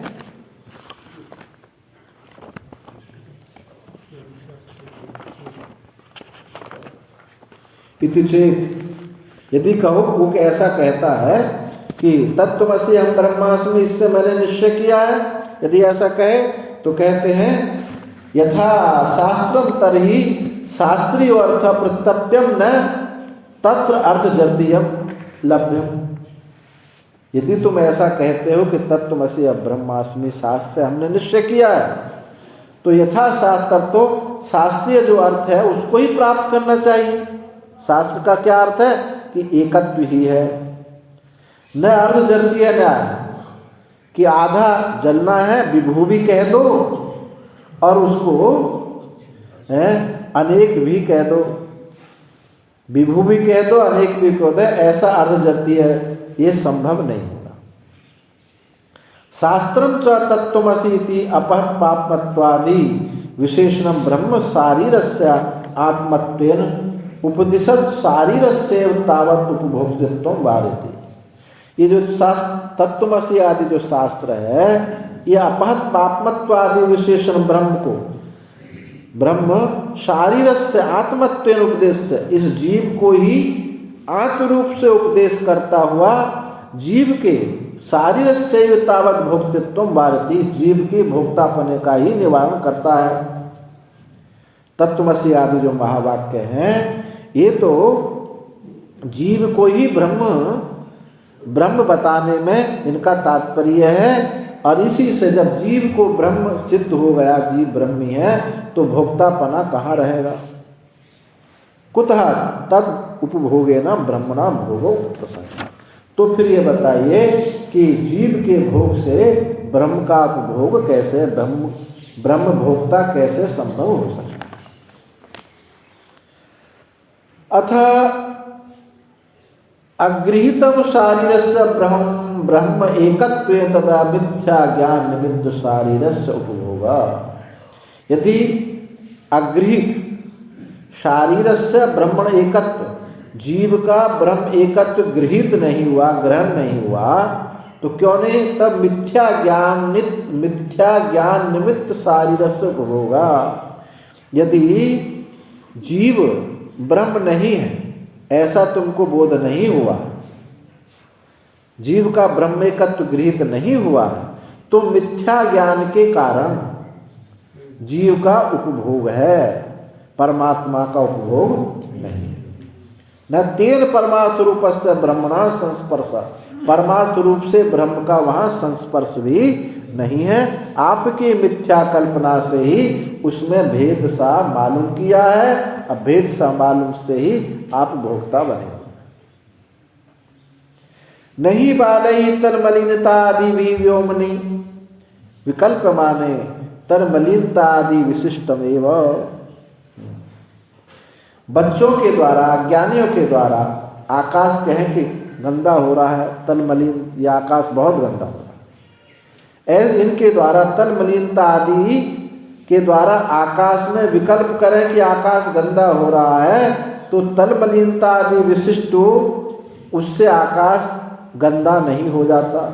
हम ऐसी कल्पना कर लें कि ये आकाश गंदा है तो आकाश गंदा नहीं हो जाता। परमार्थतः व्योम भवति, वास्तव में वो आकाश ही है। तदाह न वैशिष्यात्, तदाह न वैशिष्य, इस पर कहते हैं न वैशिष्य, क्योंकि दोनों में भिन्नता है, भेद है। अज्ञानता के कारण भिन्नता है, ज्ञान से तो कोई भिन्नता हुई नहीं है। नैकत्वे शरीरस्य उपभोगेन ब्रह्मण उपभोग प्रसंग, और जीव का एकत्व होने पर भी जीव का उपभोग से ब्रह्म का भोग संभव नहीं हो सकता। वैशिष्यात्, क्योंकि दोनों में भेद है, अज्ञानता से दोनों में भेद है। विशेषो ही भक्ति मिथ्या ज्ञान सम्यक ज्ञान है। मिथ्या ज्ञान और सम्यक ज्ञानों में ये भेद है। मिथ्या ज्ञान कल्पित उपभोग, मिथ्या ज्ञान है तो उपभोग होगा, भोक्ता होगा, और सम्यक ज्ञान है तो एकता होगी। न च मिथ्या ज्ञान कल्पित उपभोगे न सम्यक ज्ञान दृष्टम वस्तु संस्पृश्यते। मिथ्या ज्ञान कल्पित उपभोग से सम्यक ज्ञान दृष्ट वस्तु, उसमें कोई संस्पर्श नहीं हो सकता। सम्यक ज्ञान से देखी गई जो वस्तु है उसमें कोई भेद की कल्पना नहीं हो सकती, कोई भेद का संस्पर्श उसमें नहीं होगा। तस्मात् न उपभोग गंधों की शक्य ईश्वर कल्पितुम, इसलिए भोग की गंध भी नहीं है ईश्वर में, उसकी कल्पना भी गंध, ईश्वर में भोग की गंध भी नहीं है, ऐसी कल्पना नहीं की जा सकती। तो इस सूत्र से ये सिद्ध हो गया कि जीव और ईश्वर में ये भोग्य भोक्तापना है, ये अज्ञानता से है, और उसी अज्ञानता से ही हम अपने को भोक्ता, जीव को भोग्य मानते, ईश्वर को भोग्य मानते हैं। वस्तुतः वो एक ही है। अब आगे अधिकरण प्रारंभ होता है, अत्ता अधिकरण। यहाँ इसमें कठश्रुति पर विचार है। कठश्रुति पर विचार किया गया है कि यस्य ब्रह्म च छत्रम च उभे भवतः ओदनः मृत्युस्य उपसेचनम का इत्था वेद यत्र सः। इस श्रुति पर हम इसमें विचार करेंगे। तो पूर्व अधिकरण से इस अधिकरण की क्या संगति है, तो यहाँ आगे अत्ता भोक्ता का प्रश्न आता है। तो पीछे भी प्रसंग था कि वो भोक्ता होता है, जीव भोक्ता होता है, ईश्वर भोग्य होता है, अविद्या के कारण होता है। तो इस भोक्ता भोग्य को ही स्पष्ट करने के लिए, अधिक स्पष्ट करने के लिए आगे का अधिकरण प्रारंभ होता है। इसका नाम अत्ता अधिकरण है कि अत्ता वस्तुतः कौन है। और अस्य छत्र च ब्रह्म च, इस सूत्र पर विचार किया गया कि इसमें अत्ता शब्द आया है, खाने वाला है, तो खाने वाला तो जीव होता है। तो अत्ता भोक्ता जीव है या अग्नि है या परमेश्वर है, क्योंकि अग्नि को भी अत्ता कहाता है कि सबको खाता है, और परमेश्वर भी सबको खा जाता है, प्रलय काल में सबको खाता है। तो यहाँ संदेह होता है कि अत्ता जो है ये जीव है अथवा ईश्वर है अथवा अग्नि है। पूर्व पक्षी ने कहा जीवो अग्नि रीसो वात्ता स्याद ओदने जीव ईश्वताम स्यादवत्ती श्रुते बन्नी वाग्नि अन्नाद इत्यतः ब्रह्म छत्रादि जगतो भोज्यत्वात् स्यात् य ईश्वरः ईश्वर प्रश्नोत्तरत्वाच्च संहारस्तस्य चातुता। जीव भोक्ता है क्योंकि श्रुति में उसको कहा तैर अन्ना पिप्पलम स्वादवंती, कि एक दो है, एक जो है भोक्ता है और एक केवल देखता है। तैर अन्ना पिप्पलम स्वादवंती, एक मधुर कर्म फल का भोग करता है, भोक्ता कहा गया है। तथा अग्नि को भी भोक्ता कहा गया है। अग्निरन्नादः, इस श्रुति से अग्नि भी अन्नाद है। तो इससे ये सिद्ध हुआ या तो अग्नि अत्ता है अथवा जीव अत्ता है, ईश्वर तो अत्ता होता है। सिद्धांति ने कहा कि यहाँ ब्रह्म छत्रम पद जो उपलक्षक है, ब्राह्मण क्षत्रिय को खाता है, ब्राह्मण क्षत्रियों को खाता है वो अत्ता, तो ये तो उपलक्षक है, माने सबको खाता है। समस्त जगत भक्ष्य होने से यहाँ अत्ता ईश्वर है। समस्त जगत का भक्षण कौन करेगा? एक जीव नहीं कर सकता, अग्नि नहीं कर सकता, ईश्वर ही सबका भक्षण करता है। तो ब्राह्मण क्षत्रिय तो यहाँ उपलक्षण है, क्योंकि ये मुख्य है, ब्राह्मण क्षत्रिय मुख्य है। अब जब दोनों को ले लिया तो बाकी सब आ ही जाएंगे। और इसके अलावा कहा कि इसमें मृत्यु उपसेचन कहा है। ये ब्राह्मण क्षत्रिय चावल है, भात है, और मृत्यु उसका उपसेचन है। उपसेचन माने अब कुछ भी लगा लो, दही लगा लो, घी लगा लो, चटनी लगा लो, खिचड़ी के चार यार, दही पापड़ क्या बोलते हैं, घी अचार, तो कुछ भी आ लिए। तो ये उपसेचन से मतलब जो भात के साथ खाया जाने वाला। तो जब मृत्यु उपसेचन हो गई तो ब्राह्मण क्षत्रिय उसके चावल हो गए मुख्य होने से, तो इसका मतलब समस्त जगत को ग्रस कर जाता है, और समस्त जगत को ग्रसने वाला ईश्वर ही होता है। इसलिए भोक्ता कौन है? यहाँ ईश्वर है। ये अधिकरण सार है। अधिकरण समझ में आ जाए तो फिर वृत्ति आपकी वहीं रहेगी, इधर उधर जाएगी नहीं। इसलिए अब बताना जरूरी होता। अत्ता सूत्र है, अत्ता चराचर ग्रहणात्। अत्ता चराचर ग्रहण, अत्ता कौन है? चराचर का ग्रहण करने वाला। अत्ता यस्य ब्रह्म छत्रम च उभे भवते ओदनः इत्यादि श्रुति में प्रतीयमान। श्रुति में ये ब्राह्मण क्षत्रिय उसके चावल हैं, भात हैं। भक्षक परमात्मा ही है। इससे सिद्ध होता है कि परमात्मा ही भक्षक है। ना अग्नि जीवो वा, अग्नि भी नहीं हो सकता, जीव भी नहीं हो सकता। चराचर ग्रहणा सूत्र में क्या कहा है? चराचर ग्रहणा, चराचर को खाने वाला वो परमात्मा ही है, ना कि अग्नि। उक्त श्रुतौ लक्षणया स्थावर जंगयो अद्यत्वेन ग्रहणा। स्थावर जंग को, स्थावर जंगम जो है क्या है? उसका अद्य है, भोज्य है। सर्वसंहारता परमात्मा के बिना अन्य कोई इसका चराचर का भक्षण करने वाला नहीं हो सकता। कठवल्लीषु पठ्यते, कठवल्ली में पढ़ा जाता है। यस्य ब्रह्म च छत्रम च उभे भवते भवतः ओदनः मृत्यु से उपसेचनम का इत्था वेद यत्र सह। यस्य ब्रह्म च छत्रम, ब्राह्मण और क्षत्रिय जिसके दोनों चावल होते हैं, भात होते हैं, अमृत्यु उसका उपसेचन है। ओदन भात के साथ खाए जाने वाला उपसेचन है। का इत्था वेद यत्र सह, वह जहाँ है, ऐसा जहाँ है तो इस प्रकार उसे कौन जान सकता है? जो समस्त जगत को खाने वाला है, ब्राह्मण क्षत्रिय भात है, मृत्यु जिसका उपसेचन है, इसको कौन जान सकता है? अर्थात कोई नहीं जान सकता।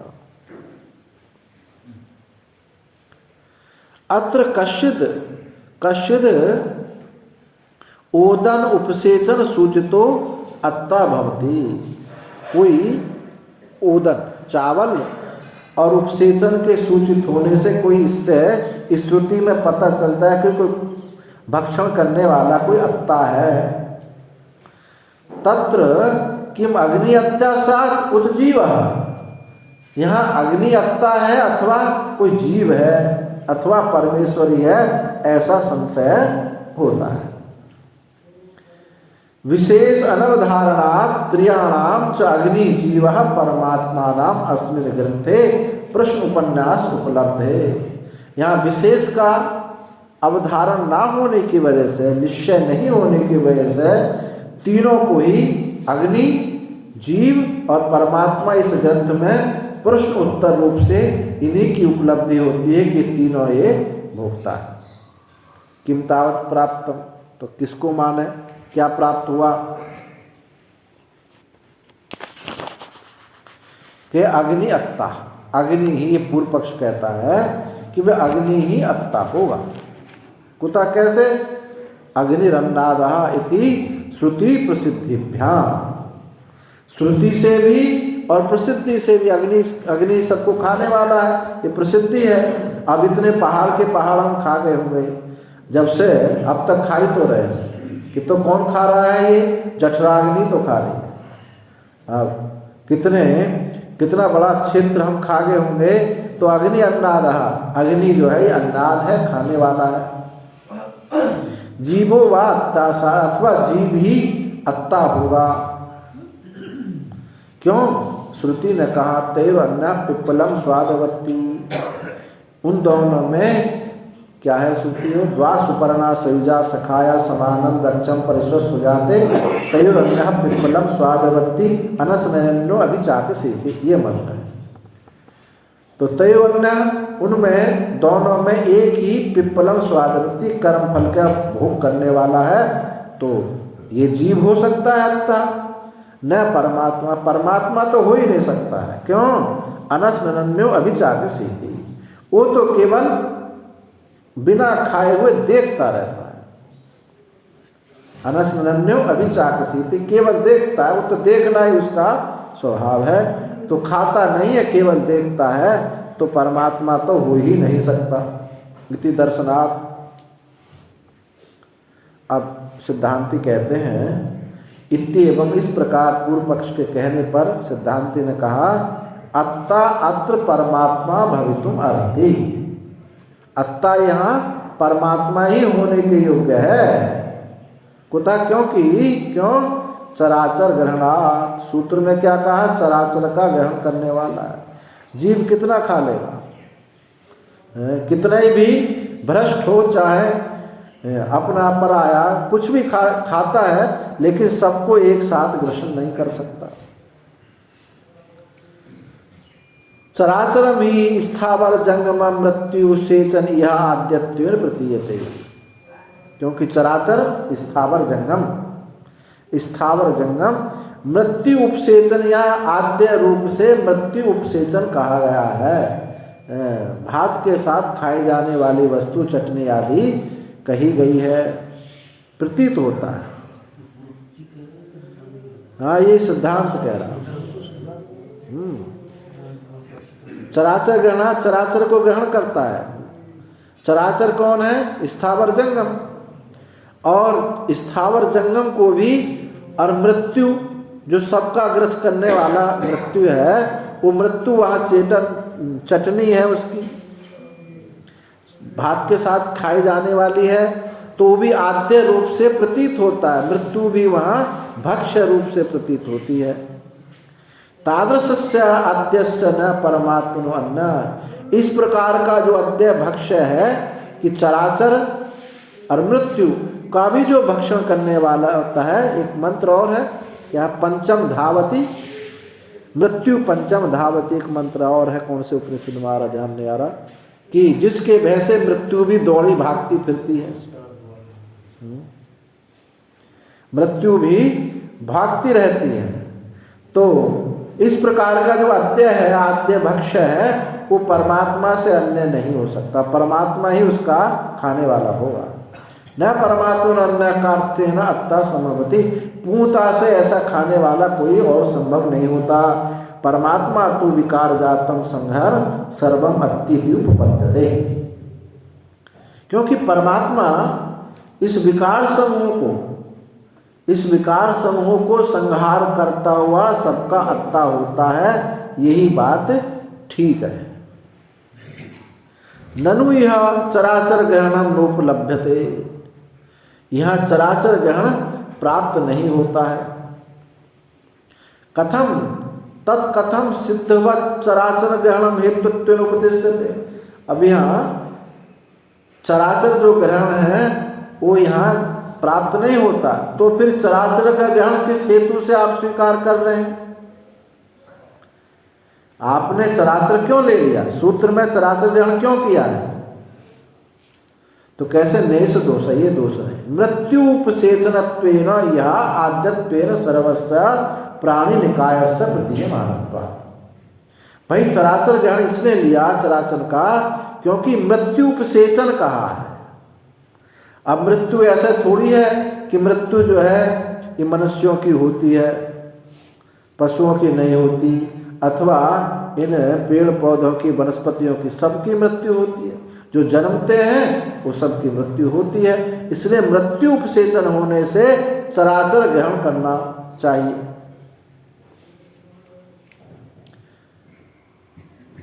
तो मृत्यु उपसेचन रूप से, आद्य रूप से, मृत्यु उपसेचन वहाँ कौन है? आद्य है, भक्ष्य है।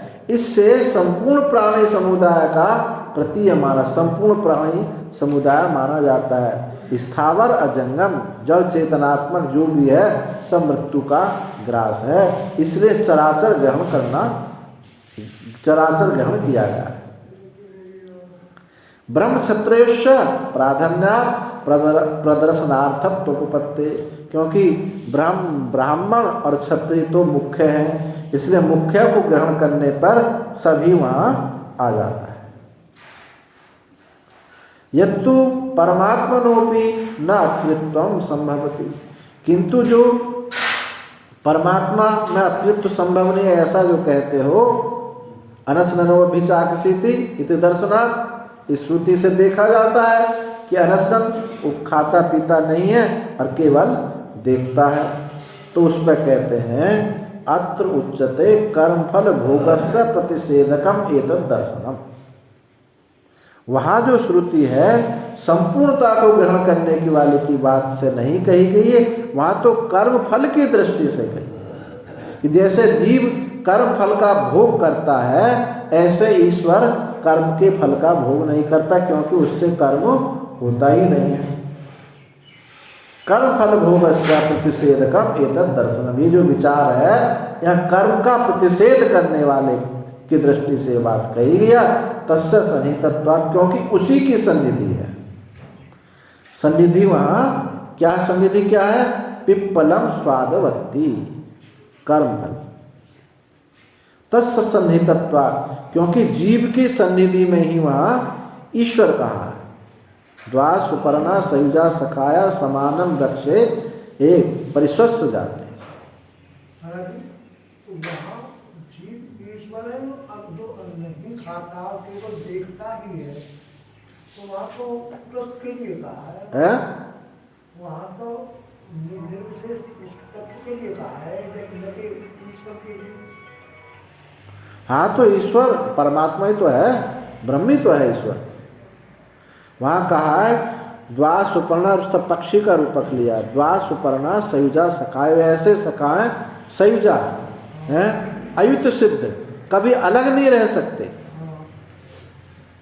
सयुजा सखा समानम वृक्षे, और एक वृक्ष है, ये वृक्ष कौन है? ये शरीर ही वृक्ष है। वृक्षनाथ वृक्षा, जो काटा जाता है मरता है उसको क्या कहते हैं? वृक्ष। तो शरीर भी ये क्षीण होता है, इसलिए वृक्ष है। तो इस शरीर रूपी वृक्ष में दो पक्षी रहते हैं जो बिल्कुल कभी अपने से अलग नहीं होते, अयुत सिद्ध है। एक जो है उनमें कर्म फल का भोग भोगता है और एक देखता है। तो यहाँ जो देखने वाला है वो ईश्वर है, परमात्मा है, और जो खाने वाला है, कर्म का भोग करने वाला, वो जीव है। तो आपका क्या कहना था इसमें? मेरा ये कहना था कि जीव और ईश्वर मानते हो तो उसमें कर्तृत्व हो, कर्तृत्व मतलब हाँ, सृष्टि करता हो तो मानोगे, ईश्वर को मानोगे तो मतलब सृष्टि बनाने वाला निर्माता। हाँ। और यहाँ असल में न खाने वाला है, केवल देखता है। हाँ। तो वहाँ तो ईश्वर जीव नहीं, तो वो कूटस्थ या उसको साथ ब्रह्म को कहो। अब ब्रह्म ले लो आप, ऐसा है ना, ये चित्त में बहुत बड़ी भ्रांति घुसती जा रही है कि जब हम ग्रंथ पढ़ते हैं ना, ये कूटस्थ है, साक्ष्य है, वस्तुतः है तो ब्रह्म ही है। किसी परिप्रेक्ष्य रूप से उस परमात्मा को कहीं कूटस्थ कहते हैं, कहीं परिप्रेक्ष्य रूप से उसको ईश्वर कहते हैं, पर वो है तो चेतन नहीं, तो बस चेतन मान लो आप। जी स्वामी जी, आवाज ले रहे आवाज होता है। हाँ, एक डाल में दो पक्ष ईश्वर में भी तो नहीं है, क्लेश कर्म विपाक। हाँ, इसमें भी नहीं है, ईश्वर में कौन? हाँ, ईश्वर में भी नहीं है। ईश्वर मान लिया जाए तो क्लेश कर्म विपाक आशय उसमें नहीं। हाँ, उसमें भी ईश्वर कहो, कूटस्थ कहो, ब्रह्म कहो, किसी में भी नहीं है। अब यहाँ तो ये कह रहे हैं कि भोक्ता जो पना है वहाँ कर्म फल की सन्निधि से इसको अभोक्ता कहा है। और यहाँ जो है इसमें जो विचार चल रहा है ये चराचर का भोक्ता है। तो चराचर का जो भोक्ता है ना, सबको निकल जाता है। जन्माद्य से था, जिससे उत्पत्ति होती है, स्थिति होती है, लय होता है। प्रलय में कोई नहीं रहता। तो जो लय है वो सबको प्रश्न में लय की दृष्टि से, प्रलय की दृष्टि से बात कही गई है, वहाँ कर्म फल की भोग की दृष्टि से बात नहीं कही गई है। यहाँ तो इतना ही बताने में तात्पर्य है। अत्रुच्यते कर्म फल भोगस्य प्रतिषेधकम एतत् दर्शनम। ये जो विचार है ये कर्म फल भोग का प्रतिषेधक है। तस्य सन्निहितत्वात्, क्योंकि उसी के सन्निधि में ये पढ़ा गया है, क्योंकि एक कर्म के फल का भोग करता है, एक देखता है, तो उसी की सन्निधि में पढ़ा जाने की वजह से ऐसा कहा है। न विकार संहार से प्रतिषेधकम, विकार के संहार का प्रतिषेधक वो नहीं है। वो जो वाक्य है सर्ववेदांतेषु सृष्टि स्थिति संहार कारणत्वेन ब्रह्मणः प्रसिद्धत्वात्, सब उपनिषदों में ये सृष्टि स्थिति संहार करने वाला कौन है? ये ब्रह्म ही है। अब देखो, अब कहो आप भी तुरंत कहोगे ये तो ईश्वर है, ब्रह्म मत कहो इसको कहोगे ना, जन्माद्यस्य ये तो ईश्वर है, क्योंकि स्थिति सृष्टि प्रलय संहार करने वाला और अनुग्राहक 5 है ना, कौन सा है? सृष्टि स्थिति प्रलय और अनुग्रह करने वाला, और एक 5 ईश्वर के गुण कहे गए। कौन सा है?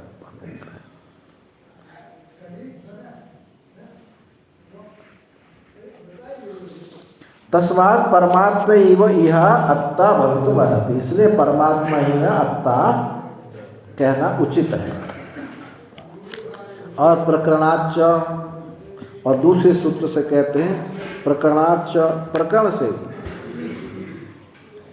प्रकरणात् न जायते म्रियते वा विपश्येत् इत्यादि ना ब्रह्मणा, ये उसी का जहाँ ये श्रुति पढ़ी गई है, ये कटस्थ श्रुति, वही ये मंत्र है न जायते म्रियते वा विपश्येत्, तो इत्यादि से उसका भी प्रकरण होने से, और क्या कहा?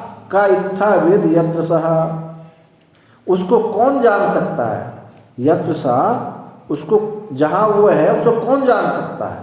अर्थात उसकी दुर्विज्ञता रूप लक्षण के द्वारा, दुर्विज्ञता रूप लिंग के द्वारा उसका अस्तित्व वाक्य में अत्ता परमात्मा ही है। वहाँ उसकी दुर्विज्ञता बताए, उसे कौन जान सकता है? जो मृत्यु को भी खा जाता है, मृत्यु भी जहाँ भक्षण होती है उसे कौन जान सकता? अर्थात दुर्विज्ञ है, तो इस दुर्विज्ञता ये किसकी? परमात्मा की ही बताई गई है। तो इससे भी सिद्ध हुआ, प्रकरण से भी कि वो अत्ता जो है परमात्मा है। इतश्च परमात्मा यह अत्ता भवितुम् अर्हति, इस कारण से ही भी ये परमात्मा ही अत्ता होने के योग्य है।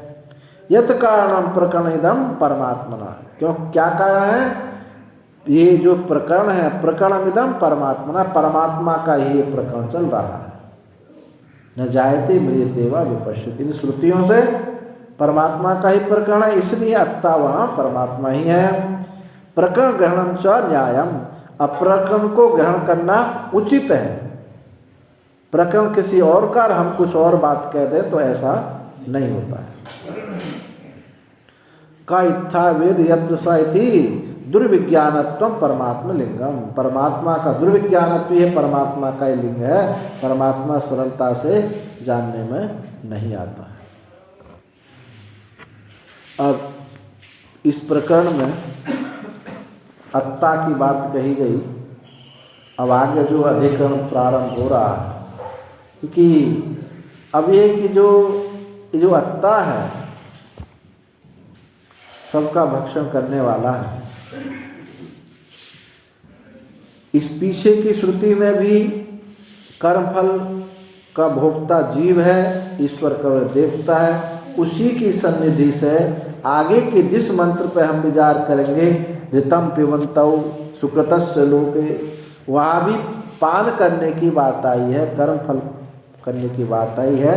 तो इससे इस अधिकरण का पूर्व अधिकरण के साथ सादृश्यता संगति बैठती है। वहाँ भी कर्मफल की बात आई, इस श्रुति में भी ऋतम पिबन्तौ, ऋतम कर्मफल का पान करने वाला, उसका विचार आएगा। तो सादृश्यता कल्प संगति हुई। और गुहाम प्रविष्टो धीजीवौ जीवेषु वा हृदि स्थितौ छाया तपाख्य दृष्टान्तात् धीजीवौस्तो विलक्षणौ पिबन्तौ इति चैतन्य द्वय जीव ईश्वरो ततः हृदय स्थानम उपलब्धै साधवै लक्षण उपाधिता। यहाँ कहा कि जो श्रुति है आगे जिस पर विचार करना है, वो है ऋतं पिबन्तं सुकृतस्य लोके गुहां प्रविष्टौ परमे परार्धे छाया तपौ ब्रह्मविदो वदन्ति पंचाग्नयो ये च तृणाचिकेतः। कठोपनिषद की इसमें भोक्तव्य कर्म फल का भोग करने वाले सुकृत यानी कार्य देह के श्रेष्ठ हृदय में जो आकाश रूप गुहा है उसमें प्रवेश किए हुए ये दो है, छाया आतप छाया और प्रकाश के समान दो उसमें प्रविष्ट हैं, दो उसमें प्रविष्ट हुए हैं। छाया तपो ब्रह्मविदो वदन्ति, ऐसा ब्रह्मवेत्ता लोग कहते हैं। और ये ही नाचिकेत अग्नि को 3 बार चयन करने वाले और पंच अग्नि को जानने वाले भी ऐसा ही कहते हैं। इस श्रुति पर यहाँ विचार है। तो कहते हैं इसमें ऋतं पिबन्तं श्रुति में प्रवेश करता जो है वो बुद्धि और जीव है अथवा जीव और परमेश्वर है।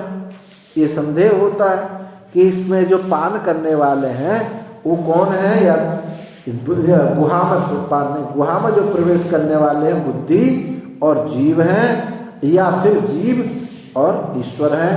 तो क्या निश्चय हुआ?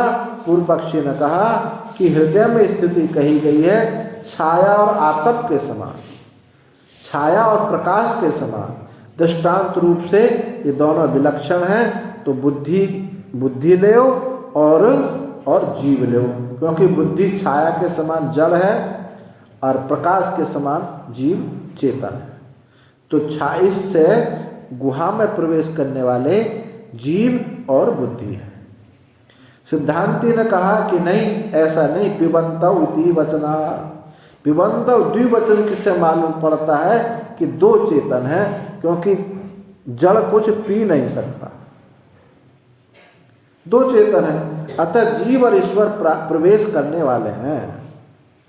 हृदय रूप स्थान उपासना के लिए, जो उपासना के लिए हृदय रूप स्थान कहा क्योंकि उपास्य ब्रह्म का निरूपण है। यहाँ जीव सोपाधिक होने से छाया के समान है और ईश्वर निरूपाधिक होने से आतप प्रकाश के समान है।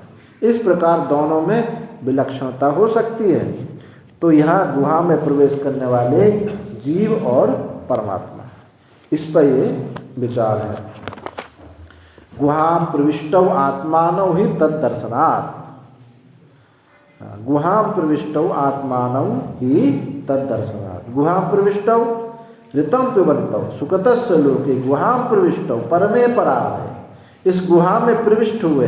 परम परार्ध जो हृदय है, परम परार्ध माना आर्ध स्थान को बोलते हैं।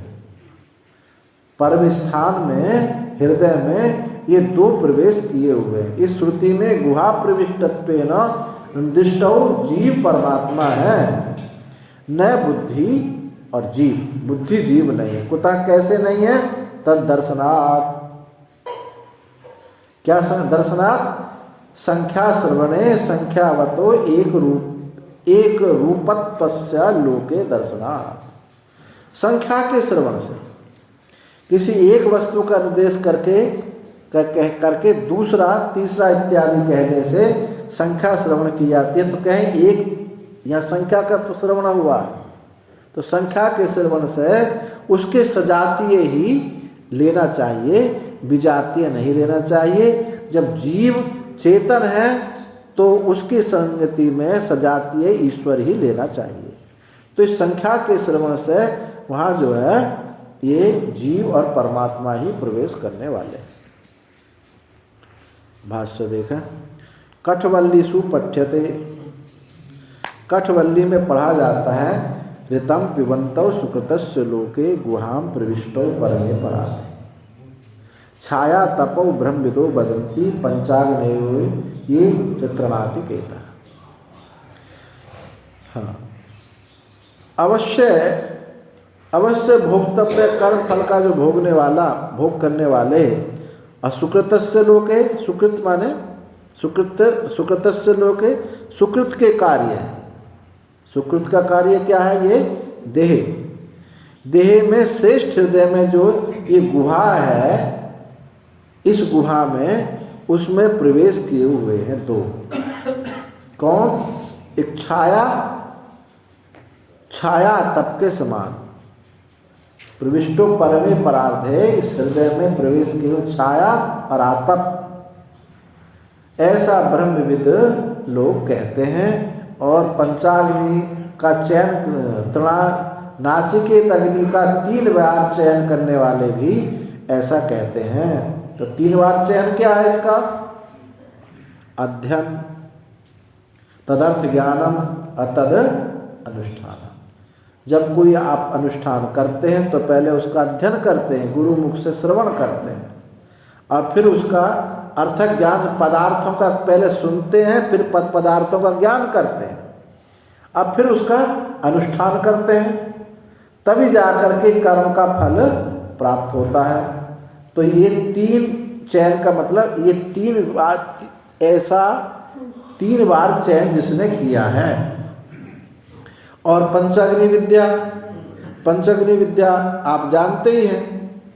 पंचाग्नि विद्या यही पुरुष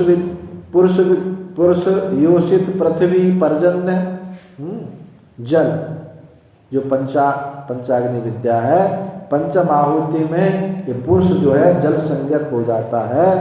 ऐसा जो छांदोग्यम पंचाग्नि विद्या, वो भी जानने वाले भी ऐसा ही कहते हैं। अथवा ऐसे समझें कि गार्हपत्य अग्नि, दक्षिणाग्नि और आवाहनी अग्नि, सभ्य और आवश्यकताग्नि, ये भी 5 अग्नि कही गई है। तो ऐसे जानने वाले ऐसा कहते हैं। तत्र संशय, वहाँ संशय होता है, किम यह जीव बुद्ध निर्दिष्ट होता है, जीव परमात्मा इति। तो वहाँ संशय होता है, क्या ये प्रवेश करने वाले जीव अथवा बुद्धि है, अथवा जीव अथवा परमात्मा। यदि बुद्धि जीवो ततो बुद्धि प्राधानात् कार्यकरण संघातात् विलक्षणो जीवा प्रतिपादितो भवति। यदि बुद्धि जीव कहें तो उससे बुद्धि की प्रधानता से, बुद्धि प्रधान, कार्यकरण संघात से बुद्धि की क्या है? प्रधानता है। देह इंद्रियों की अपेक्षा बुद्धि की प्रधानता है। तो कार्यकरण संघात से विलक्षण, कार्यकरण संघात से बुद्धि की प्रधानता है, और उससे विलक्षण क्या है? ये जीव का प्रतिपादित हुआ है। तदपि यहाँ भी प्रतिपादितव्यम, और यहाँ ये भी प्रतिपादन करना चाहिए, ये यम प्रेते चिकित्सा मनुष्य अस्तित्व एके नायम अस्तित्व चैके एतद विद्यामनुशिष्टत्वया वराणा में ऐसा बरस्तुत्य है। जो नचिकेता ने 3रा वर मांगा था कि ये यम प्रेत, जिसमें ये मनुष्य के मरने पर ये संदेह होता है कि कोई कहते हैं कि आत्मा है, रहती है, कोई कहते हैं नहीं रहती है, जिसके विषय में देवता भी संशय को प्राप्त हुए हैं। अनुशिष्ट, आपके द्वारा मैं वही सुनना चाहता हूँ, उसी को मैं अनुशिष्ट होना चाहता हूँ। यही 3 वरों में मेरा श्रेष्ठ वर है। तो इससे इति पृष्ठत्वात्, इससे अथ जीव परमात्मनौ, इससे क्या होता है? जीव परमात्मा सिद्ध होता है। ततो जीवाद विलक्षणा, इससे जीव से विलक्षण परमात्मा ही प्रतिपादित होता है। तो ऐसे संदेह होता है कि जीव और परमात्मा का भी प्रवेश होता लगता है, और बुद्धि और जीव का भी प्रवेश लगता है। तदपि प्रतिपादितव्य, वो भी उसका भी प्रतिपादन करना चाहिए। अन्यत्र धर्मा, किसके विषय में क्या कहा? ब्रह्म के विषय में। अन्यत्र धर्माद, अन्यत्र धर्माद, अन्यत्र अस्मात् कृतात् कृतात्, अन्यत्र भूताच्च भव्याच्च यत्तत् पश्यति तद्वद। उसी को कहो। किसको कहो? अन्यत्र, जो धर्म से परे है। अन्यत्र धर्मात्, जो अधर्म से परे है। अन्यत्र अस्मात् कृतात् कृतात्, जो कार्य से परे है और कारण से परे है। जो भूतकाल से परे है, भविष्य से परे है। जो तुम्हें इससे जो परे, यदि जो तुम वस्तु देखते हो, वही मेरे लिए कहो। ये नचिकेता ने यमराज को कहा। तो ऐसा इससे परमात्मा का ही प्रतिपादन होता है। तो जीव परमात्मा का प्रतिपादन, प्राप्त करने वाला जीव है और प्राप्त होने वाली जो परमात्मा है, ऐसे दोनों के लक्षण यहाँ होते हैं। तो किसको हम प्रवेश माने? तो कहा अत्र आक्षेपता उभव एतौ पक्षों न संभवता। यहाँ आक्षेप करते हैं कि ये दोनों पक्ष संभव नहीं है। कौन कौन से? परमात्मा और जीव, ये संभव नहीं है। क्यों? कस्मात, कैसे? कि ऋतम पानम ही कर्मफल भोगा सुकृतस्य लोके दिलिंगा।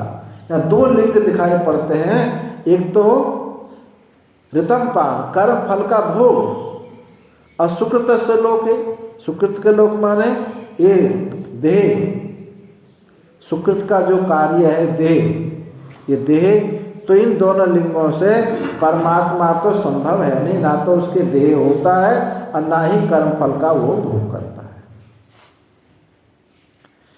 तच्च चेतन क्षेत्रज्ञ से संभवती, इसलिए परमात्मा तो संभव नहीं है, कर्म फल का भोग करने वाला चेतन क्षेत्रज्ञ यहाँ संभव है। न अचेतनाया बुद्धि, और अचेतन बुद्धि का भी कर्म फल का भोग करना संभव नहीं है। पिबंतौति च द्विवचनेन द्वयोपानं दर्शति सुक्ति, और पिबंतौ शब्द द्विवचन है। पिबंतौ शब्द द्विवचन है, तो यह द्विवचन से दोनों को पान देखा जाता। श्रुति ऐसा कहते हैं दोनों पान करते हैं। अतः बुद्धि क्षेत्रज्ञ पक्षस तावत न संभवति, इससे बुद्धि और क्षेत्रज्ञ पक्ष भी संभव नहीं होता, क्योंकि एक जड़ है और एक चेतन है। तो दोनों पान, जड़ कैसे पान करेगा? अतएव क्षेत्रज्ञ परमात्मा पक्षोपि न संभवति, और क्षेत्रज्ञ अब परमात्मा भी संभव नहीं होता। क्यों? चेतनेपि परमात्मा रीति पान असंभवा। यदि हम चेतन यानी जीव और परमात्मा ले तो भी संभव नहीं है, क्योंकि ठीक है जीव तो कर्म फल का भोग करता है, परंतु परमात्मा तो कर्म फल का भोग करता नहीं, इसलिए ये भी संभव नहीं लगते। और बुद्धि और क्षेत्रज्ञ भी संभव नहीं लगते, क्योंकि पिबंतव कहा है, तो पीने वाले चेतन ही होंगे, जड़ तो होंगे नहीं, और बुद्धि जड़ है, तो ये भी संभव नहीं लगता। अनश्रनोभिचार किसी, परमात्मा कुछ खाता पीते नहीं, कर्म फल का भोग नहीं करता। इति मतलब ये पूर्व पक्ष नहीं था है, ये अभी संदेह की बात कर रहे हैं कि हमको कौन सा करना चाहिए। हाँ, आक्षेप है कि आक्षेप है कि हमको कौन सा मान लेना चाहिए। अभी पूर्व पक्ष नहीं है, नई सिद्धांत है, आक्षेप। अत्रोच्चले कहते हैं कि नहीं से दोष है। भाई ये दोष नहीं है। क्षत्रिणो गच्छन्ति एकेनापि क्षत्रिणा बहुनाम क्षत्रित्वोपचार दर्शनात्, ये तो दोष नहीं होगा, क्योंकि क्षत्रिणः गच्छन्ति, छाते वाले जाते हैं। कुछ छाते वाले जाते हैं, कुछों के पास है, कुछों के पास नहीं है, तो कहते हैं सब फिर भी कहा जाता है कि देखो वो छाते वाले जा रहे हैं। तो ऐसे ही जो पीता है, कर्मफल का भोग करता है, वो जीव, और जो ना करने वाला है वो ईश्वर। तो उसकी सन्निधि मात्र से ईश्वर को भी हम पिबंतव शब्द प्रयोग कर दिया है। क्षत्रिणा बहुनाम क्षत्रित्वोपचार दर्शनात्, इस एवं एकेनापि पिबता दौ पिबंत उच्चेता, एक के पीने पर भी दोनों को ही दोनों पीते हैं, ऐसा कह दिया जाता है। अथवा यद्वा जो जीवस तावत पिबती ईश्वरस्तु पायति, और जो जीव पीता, या ऐसे समझ लो जीव पीता है और ईश्वर पिलाता है। कर्म फल का दाता ईश्वर है और कर्म फल का भोगने वाला जीव है।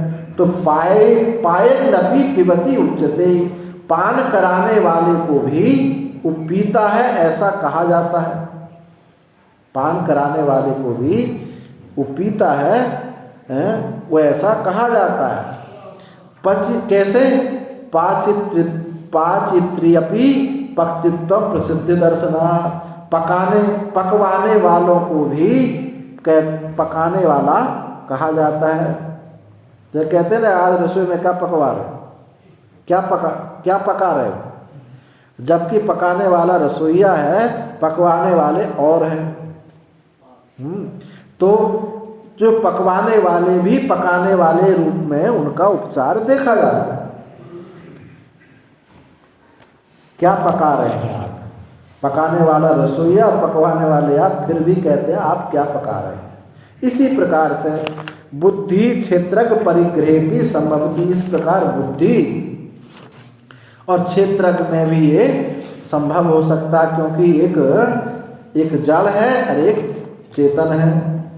कर्णे कर्तृत्व उपचारा, कर्ण में कर्तृत्व का उपचार देखा गया है, कर्ण में कर्तृत्व का उपचार देखा गया। कैसे? एधांसी पचंती थी प्रयोग दर्शनार्थ,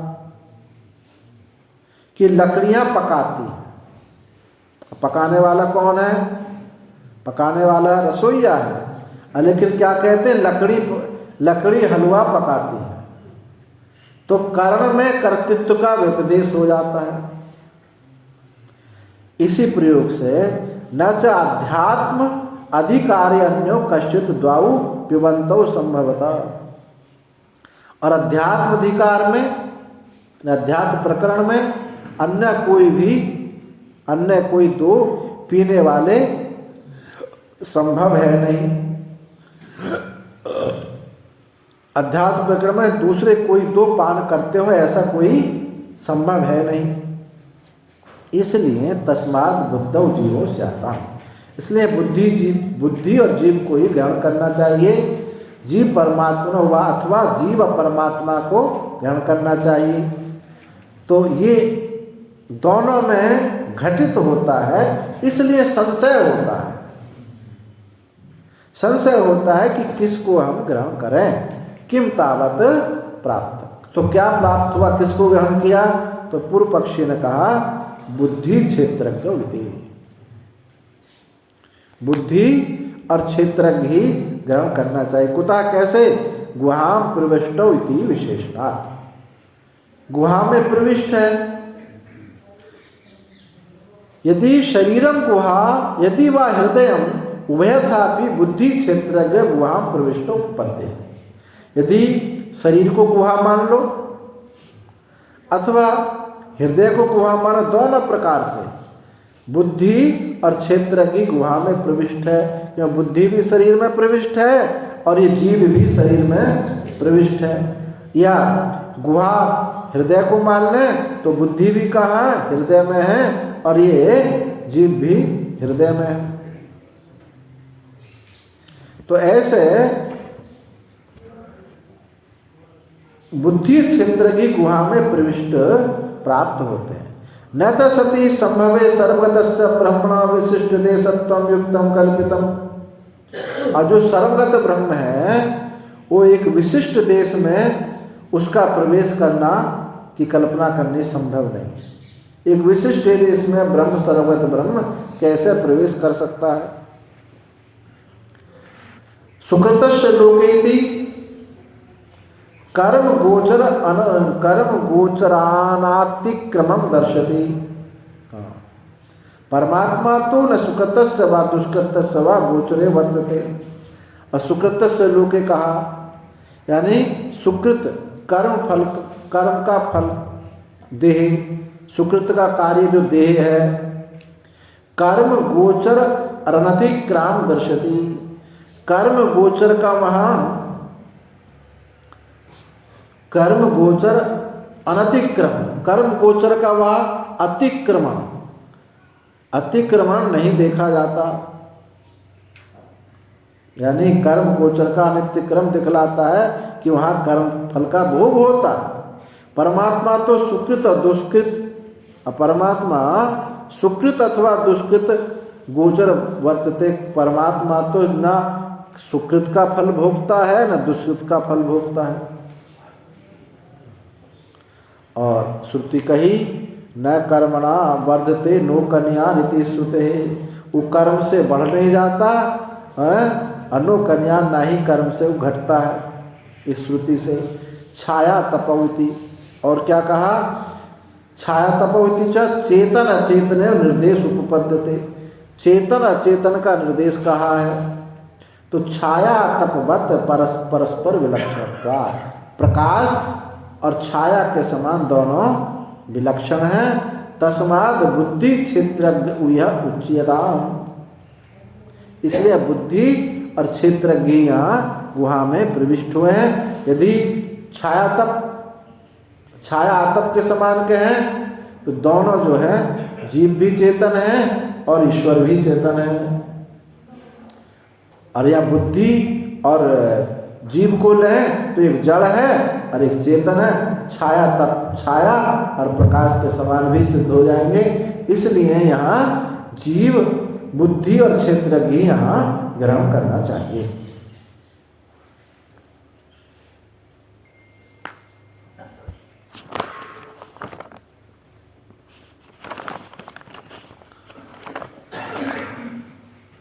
टाइम तो हो गया,